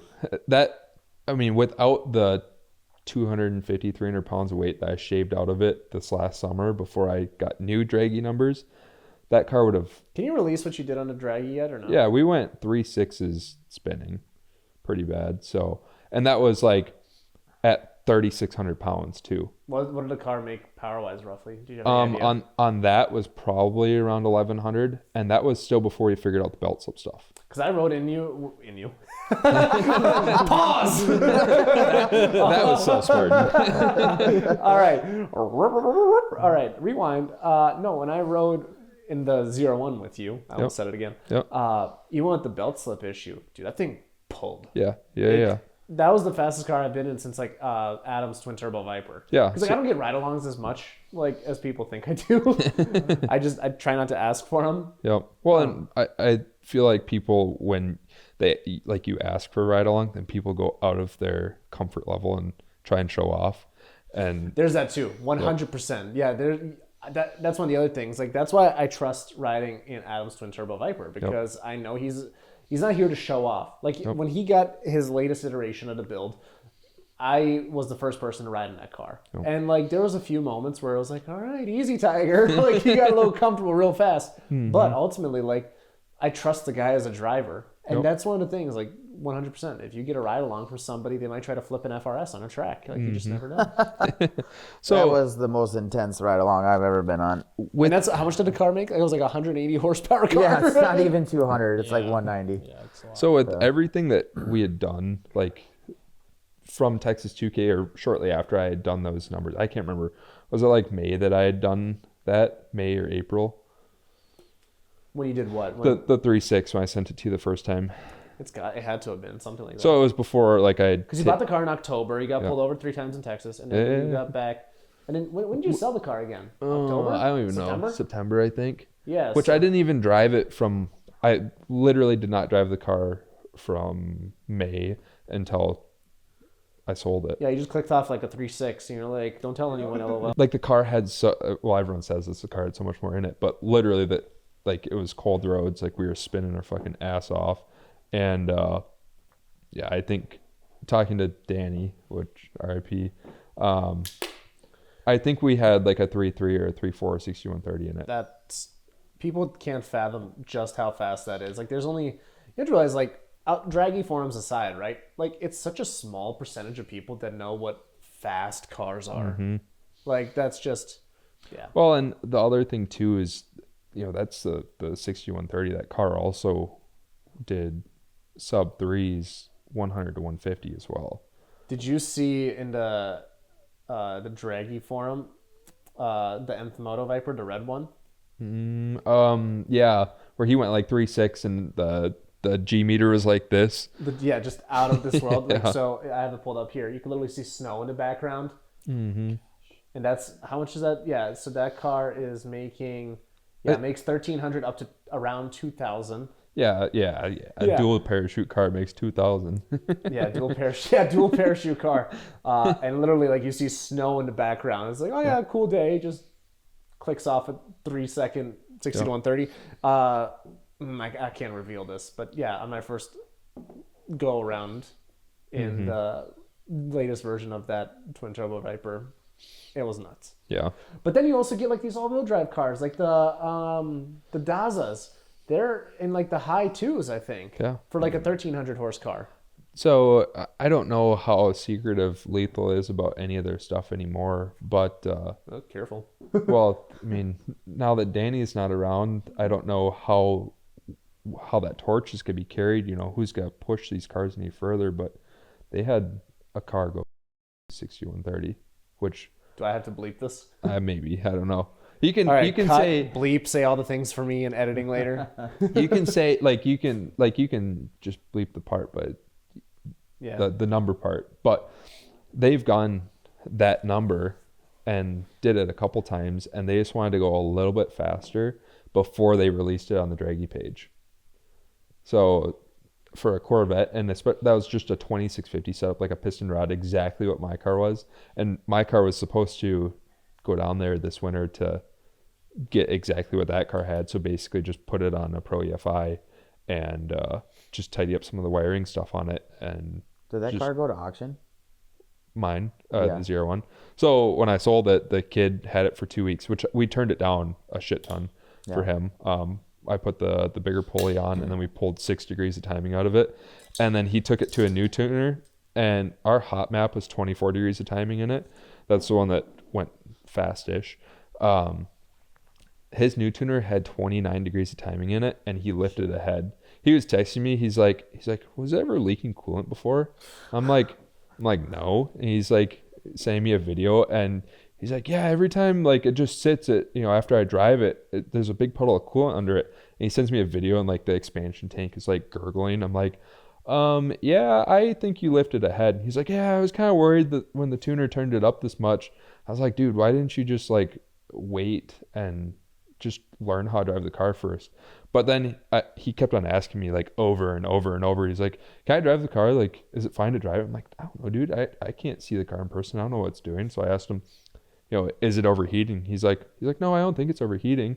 And I said, well, what kind of driving do you want to do? You have to like get it to a different shop, or do you have to, take it to wherever, out to eat, or you got to go out and beat on? He's like, well, I want to go see what runs on the draggy because I just got a draggy in. And I was like, and he kept asking over and over, and finally I was just so fucking annoyed. I was like, all right, whatever. Yeah, go beat on it. Worst case scenario, you torch a head, whatever.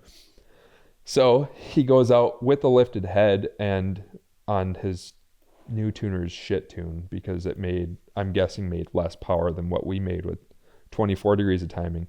It clicked off like a 4.1, and he was spinning pretty bad too, because he was on like 3-year-old ET Street R's, Right. with a lifted head. So, and he didn't really know how to. The first time he sent me a video, he went like 5.2, and he's like, dude, why is this thing so slow? And he like started in second gear, spun really bad, and then like shifted at 115, which on a ZR1 you can start. Do the whole thing in one gear. Yeah. Yeah. But when he shifted, it was like the slowest shift I'd ever seen in my life. I'm like, dude, This is literally all me cutting. no, this can stay in. This is stay in? Okay. Yeah, All right. he doesn't care. Me and him are cool. That's good. You were cool. He doesn't care. He literally gave me permission. He's like, dude, if you want to go talk shit, like it's cool, like it's fine. Which I'm not like. I'm gonna need that in writing, by the way. I don't need death threats again because of you. Which, by the way, yeah. But yeah, he was Only from Caleb's episode, by the way. he would go to shift, and it fucking took forever. And he's like, why is it going so slow? I was like, dude, when you race that car, like you start in third. It's not your stock ZR1 anymore. Like this is a full tilt ZR1. So you start in third gear at 50, and you kind of load it up a little bit, so you get the car out of vacuum, so you kind of ride the brake, like brake boosting a turbo car, just to get the car out of vacuum, and then you lay off the brake and just kind of roll into it, and you can stay in third the whole pass and shift at like 135. So when he did that, that's when he started clicking off the faster times. And the other thing too, when we did the 3.6, we were on the 28-inch tall tire, and the car, so Lethal was going a half second faster, 6130, switching from a 28 to the 27-inch tall tire, Really? Which I had done that as well in part of the changes. So there was so much more time that we were going to see out of that car between the 40 pounds of rotational weight we pulled, the 250-ish pounds of total weight we pulled out of the car, and then the tire size change. I mean, what could have been. But yeah, 2 weeks later, after I sold it, he totaled it, bought it back from insurance. I think it'll be cool. I mean, it looks like he's putting the money into making it cool. Yeah, I think he spent like $60,000 on carbon stuff for it. It's gonna be like all carbon. But he's making a huge mistake. He's getting rid of like the blower setup, which is, it's cool to do turbo stuff, but like on a ZR1, they're so fast, the blower setup. Yeah. And he's getting rid of the built motor that's in it, the 2650, and doing a set of twins, which is cool. I mean, it'll get attention because that's kind of what he likes, is like the TikTok views and that kind of stuff. But from like a going fast, I think he's also doing a sequential in it, which will also be pretty cool. But I think the car, like actually racing it hits so much harder with the supercharger setup, especially like when it's dialed in and it works, versus You a wouldn't turbo know setup. anything about that. Right? One time. I just want to know, are we back to talking about this ZR1 again? Well, we hadn't talked about the I was trying to ZR1. figure out how the fuck we got back here. I haven't Back to Corvettes. I haven't talked about Corvettes in so long. They've been out of my life for the last 2 months. Besides, like, I He's know. gonna show up with one in like a month. no. Nah, Caleb's. I don't think he's gonna relapse for a while. Yeah. A while. He'll relapse We'll one see. day though. There's an $80,000 truck sitting out there, though. Okay, so we're on so- the same page there. So I may have That's like a write-off, Dan. yeah, Yeah. technically. Well, I had to buy it through like my personal credit because it's so hard to do a business loan when Yeah. you're a new business. So that truck I'm just leasing back, or leasing to my business. It's a good-looking rig. Yeah, That's a really good-looking truck. I'm so glad I went that route.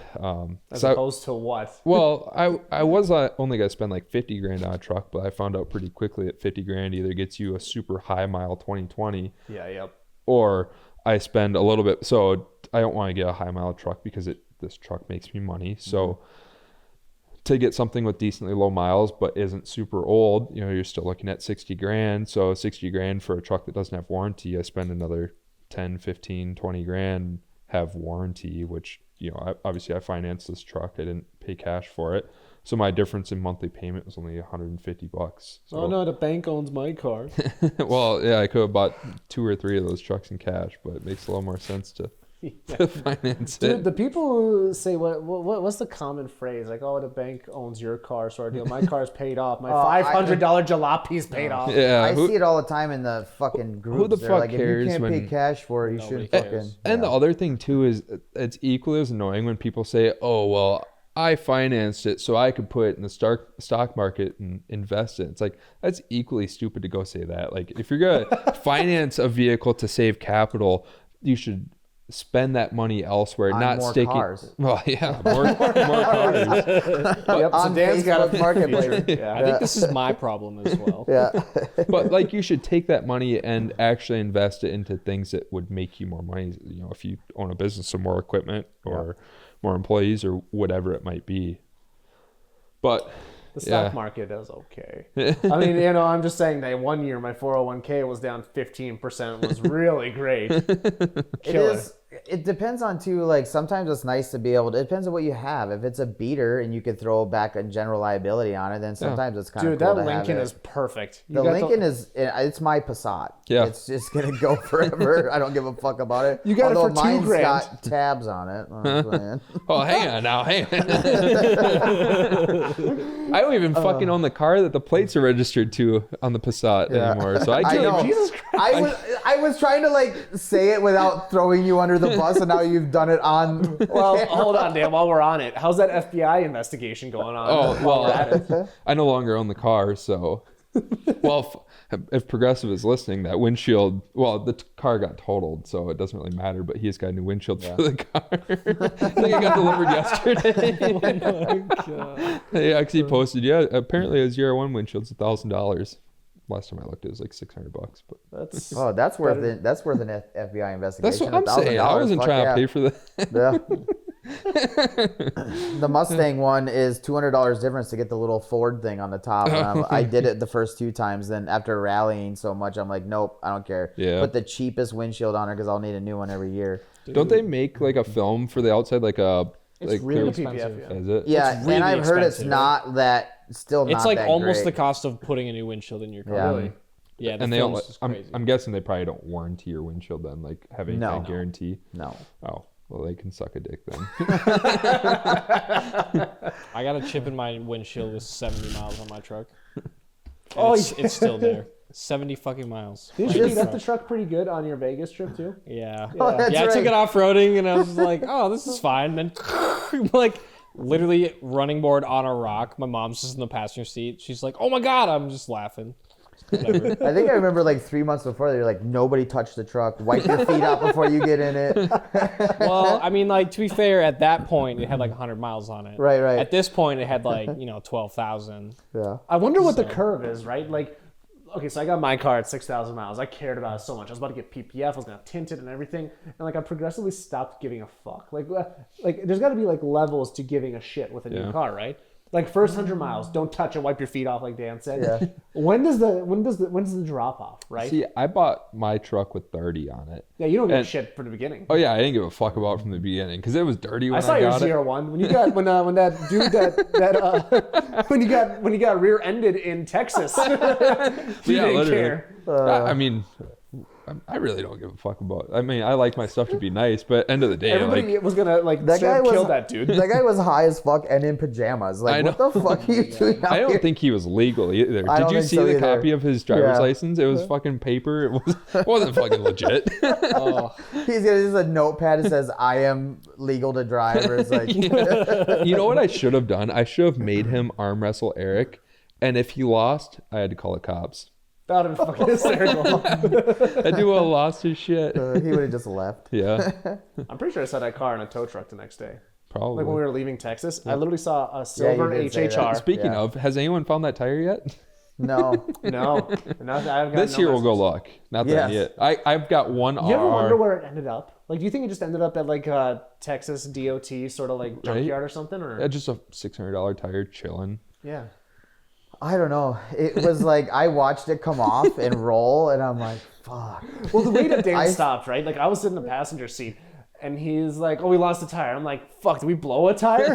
And he's like, "No, it's No, way He's looking in worse. the mirror. I'm like, "Why is he?" I mean, he's looking. Is there smoke in the background? He's like, "No, it's bouncing back there." I'm like, "Fuck, we lost a wheel, Dan." It rolled into oncoming traffic. I was like, oh no. Now I've just got random Toyo RR chilling in my storage unit that I don't know what to do. You want it? I'll give it to you. No, I'm good. Well, the funniest part of that you was go great with your Panther. That can be your table. Where's that glass at? That can be your table. For Ooh, that's not a bad idea, actually. And you best put part the of that Panther whole on top story of it. is we ended up at our hotel or whatever that night. I think we had our buddy Jay who was coming from Austin. He was moving his entire life from Austin back to Minnesota, right? And we call him. And we're like, "Hey, we're trying to figure out the exit and everything." And he like tried to find a place where he could pull over and go run across the highway. It's a 6-wide highway. And this is Texas. So everybody's Bumper to going bumper. 90. Yep. Yeah, it's like, in every lane. You're like, holy fuck. And what do we tell? I think we're gonna pay him something too, right? Like, Yeah, $100 or Oh, something. yeah, I don't know. Yeah. he's like, "My Dan- life isn't worth $100." Dan was willing to play some high stakes Frogger that day. Dude, I'm telling you, like, I don't like to do that shit to people. I felt fucking horrible. Like, he was one that was like, just go, dude. You're not going to get the tire. I was parked on the fucking freeway for like 10 minutes while I was contemplating what I was going to do. I'm looking at it. I can see it in my mirror. I'm like, motherfucker. Sitting on its end still, by the way, against the middle. I mean, it was like 14 inches wide. Yeah. Well, I'm sitting here thinking, right? Like, how do I put this delicately? You're old, and I had a hamstring injury. Like, Okay, that's what we'll call that. If it was Frogger, it was the final level. Like, it was definitely. Oh, so much thought went into this, and I really didn't give a fuck. well, when we called him, he was napping, right? Remember? He was talking. He was with He Sean. was getting driven home in a fucking M3, like just snoozing.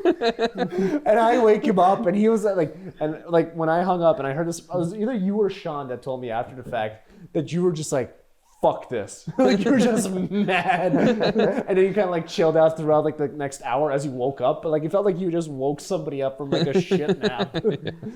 I was tired and ready to go home. It was well, I'm such less a. tired, but yeah. Yeah. We were parked in the field at Texas 2K in the grass.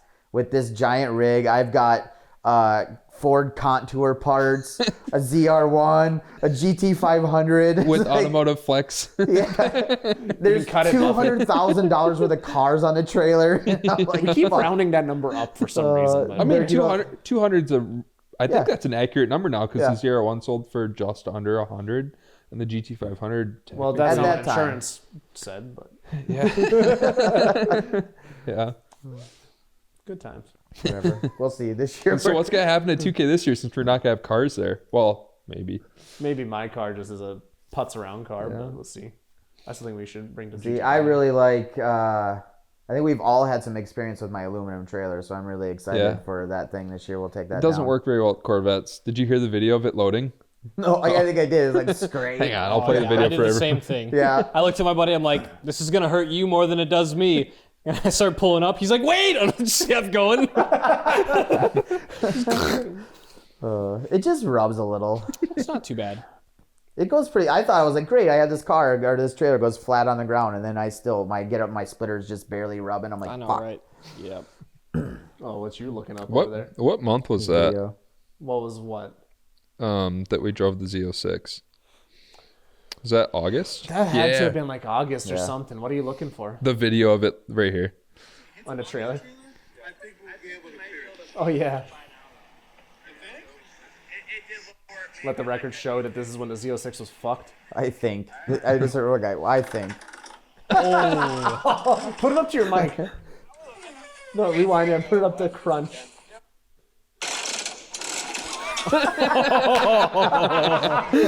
In case anyone needed like a video proof that I really don't give a fuck about my cars, there you go.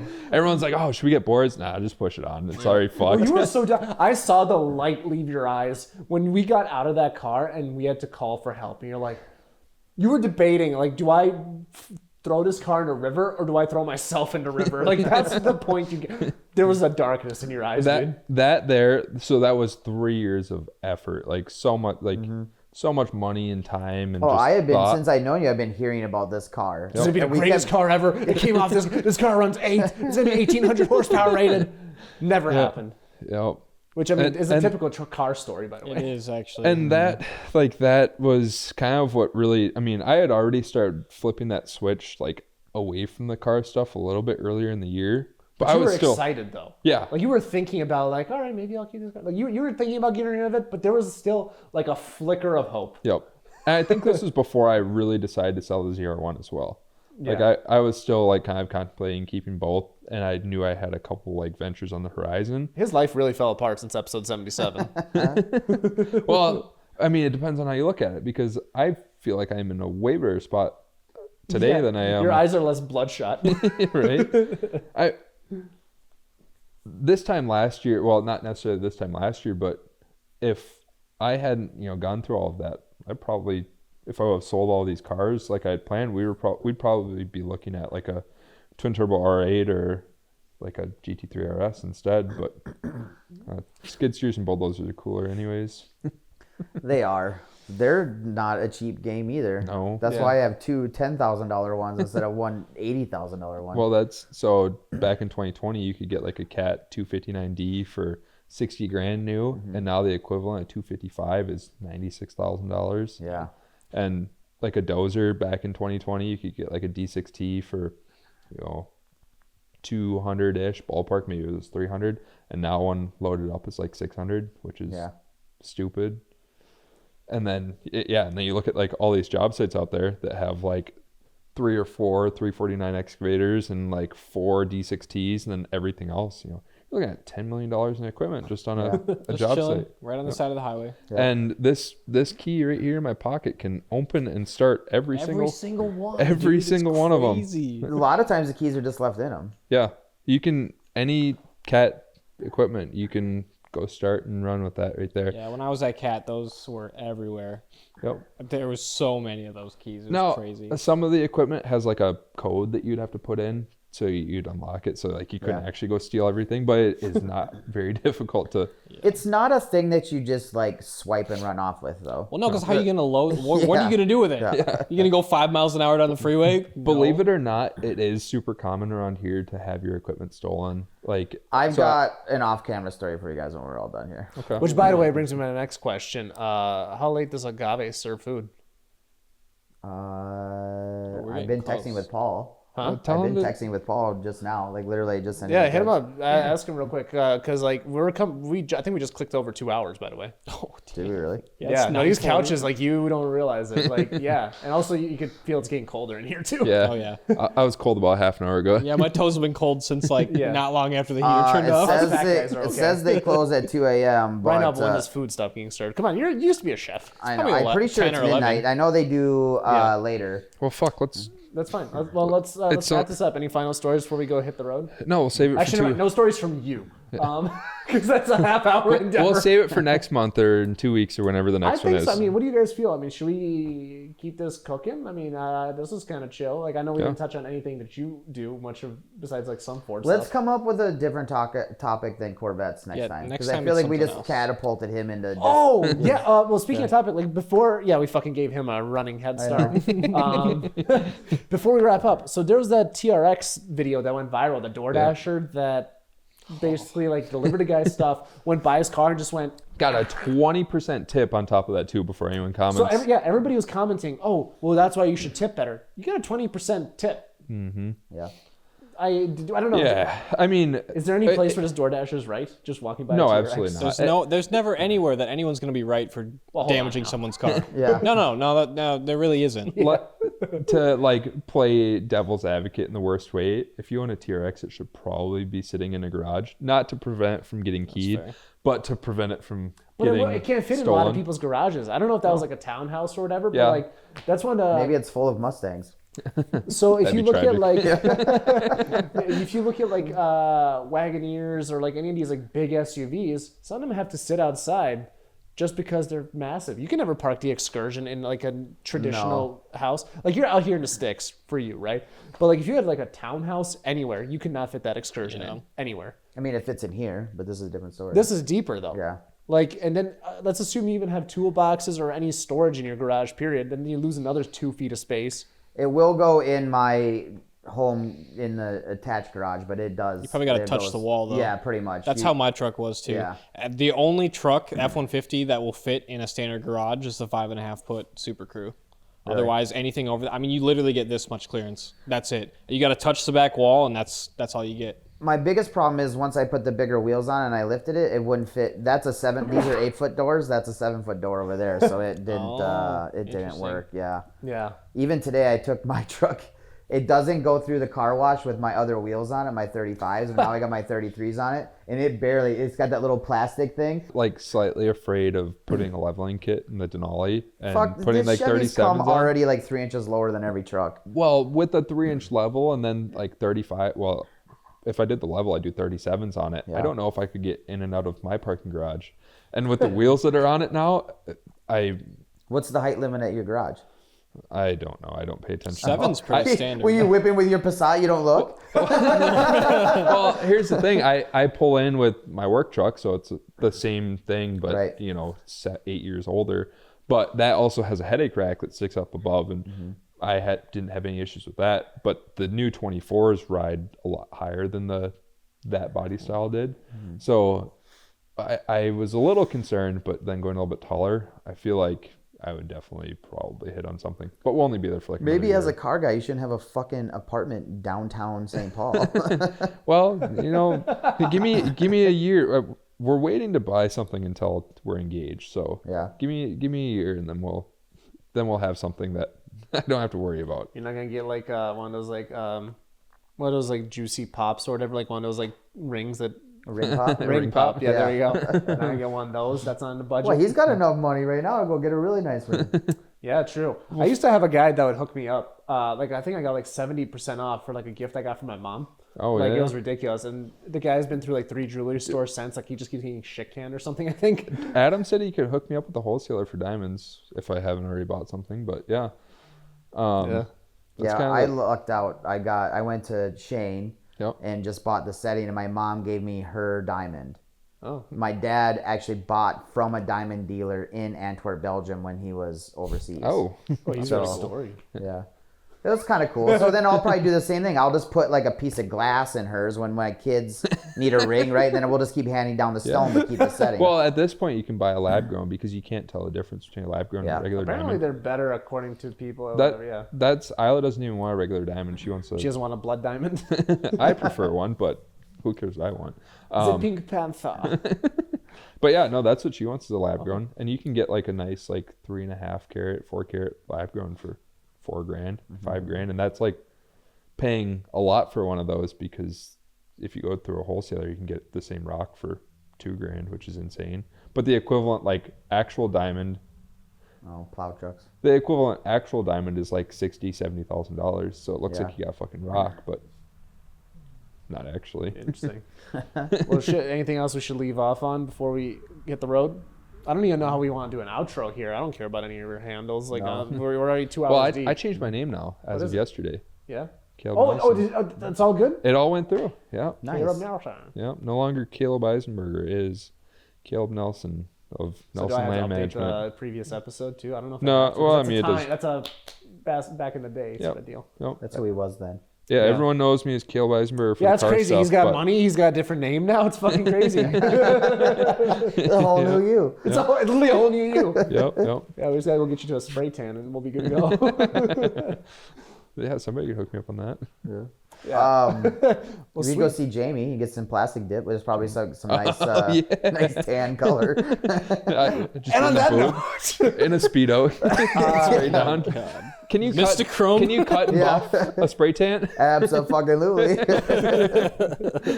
Well, sweet guys, let us know what you think of this sort of series. I think we got something here. We'll have some Yeah, fun with I it. think we'll get this fine tuned in. I don't know, man. This felt pretty good. It did, but I want to. We gotta shut him up more. But other than that, I think we should get some more like your TRX thing we touched on at the end. Let's get some more of like, okay, Articles, what was yeah. Structure. between this time and this time? What were the real hot topics in the automotive world? Yeah. We'll just go through them and good point. So anybody listening, just send us some wild stories or cool Yeah. stories, and then we'll see. I don't know if we reconvene in a week or something, or I don't know. We'll see what happens. Maybe with this. Marketplace Deal of the Week, too. I want to make that a that's series. cool. That was legit. I thought about just doing that on my page as like a daily thing, but like because I've been seeing these deals now, but I can't buy them, so I'm like, hey, just so anybody knows, this is a good deal. I have so many people that I send stuff to, like, Yeah. because I come across so many deals that. I know I keep getting 13, 14 GT500s. Are those not the best They are price? good deals, yes. They are the best price GT500s I've seen in like 4 years now. I stood that. So full disclosure, the last one you texted me, I was on the pot, and I was like, okay, I need to wipe Yep. and go talk to my wife because I almost. Okay, keep going. I want to hear this. Yeah, so I was like, I thought about it for a minute, but again, I told you I'm into my like chill season. Yep. And I've been put on a hold. So I was like, damn it. I've been doing my best to use self-control, not buy cars, but I have like 4 sets of wheels for this truck now. So Yeah. nothing changes there. But wheels are cheap. Wheels every get single rid set of of wheels too. I've acquired, I can at least double or triple my money. Right, on. so there's difference though. Like that car, you probably could have made 10 grand on. Yeah, really yeah. easy. I Yep. just had to go pick it up, bring it here, wait till spring, and fucking jacked it up to 60 and let it ride. Yep, Dude, that 100%. Typhoon's 19,000. Isn't that about what they go for though? That's your market. I don't know. What does? Wow. There's a 92 If it- Typhoon that needs a fuel pump though. If no, it was LS swapped, no, I want one with the 4.3 in it. Really? I want one really bad. That is one GM that I want one real bad. That's all I gotta say. I love the Yukons like of those years. Yep. And that Typhoon, like all that, I want one really bad. And they're not that crazy right now. I've seen them in that like 10 range. I feel like one of Clapped those out. all black, like mirror black, would be so sick. Yeah. My uncle had like a 2-door Yukon back in the day, like a mid-90s one. It was so fucking awesome. But yeah. Someday I'd love to have like an all black Escalade or Yukon, and then just call it Secret Service everywhere you go. Whipping Secret Service. We saw an excursion at a car show that was one from like a Secret Service or something. The seats were turned around in there and there was only yeah. 4 and they were all facing it. It was like really weird. There was like a safe in there. It was crazy. That'd be so sick. Yeah.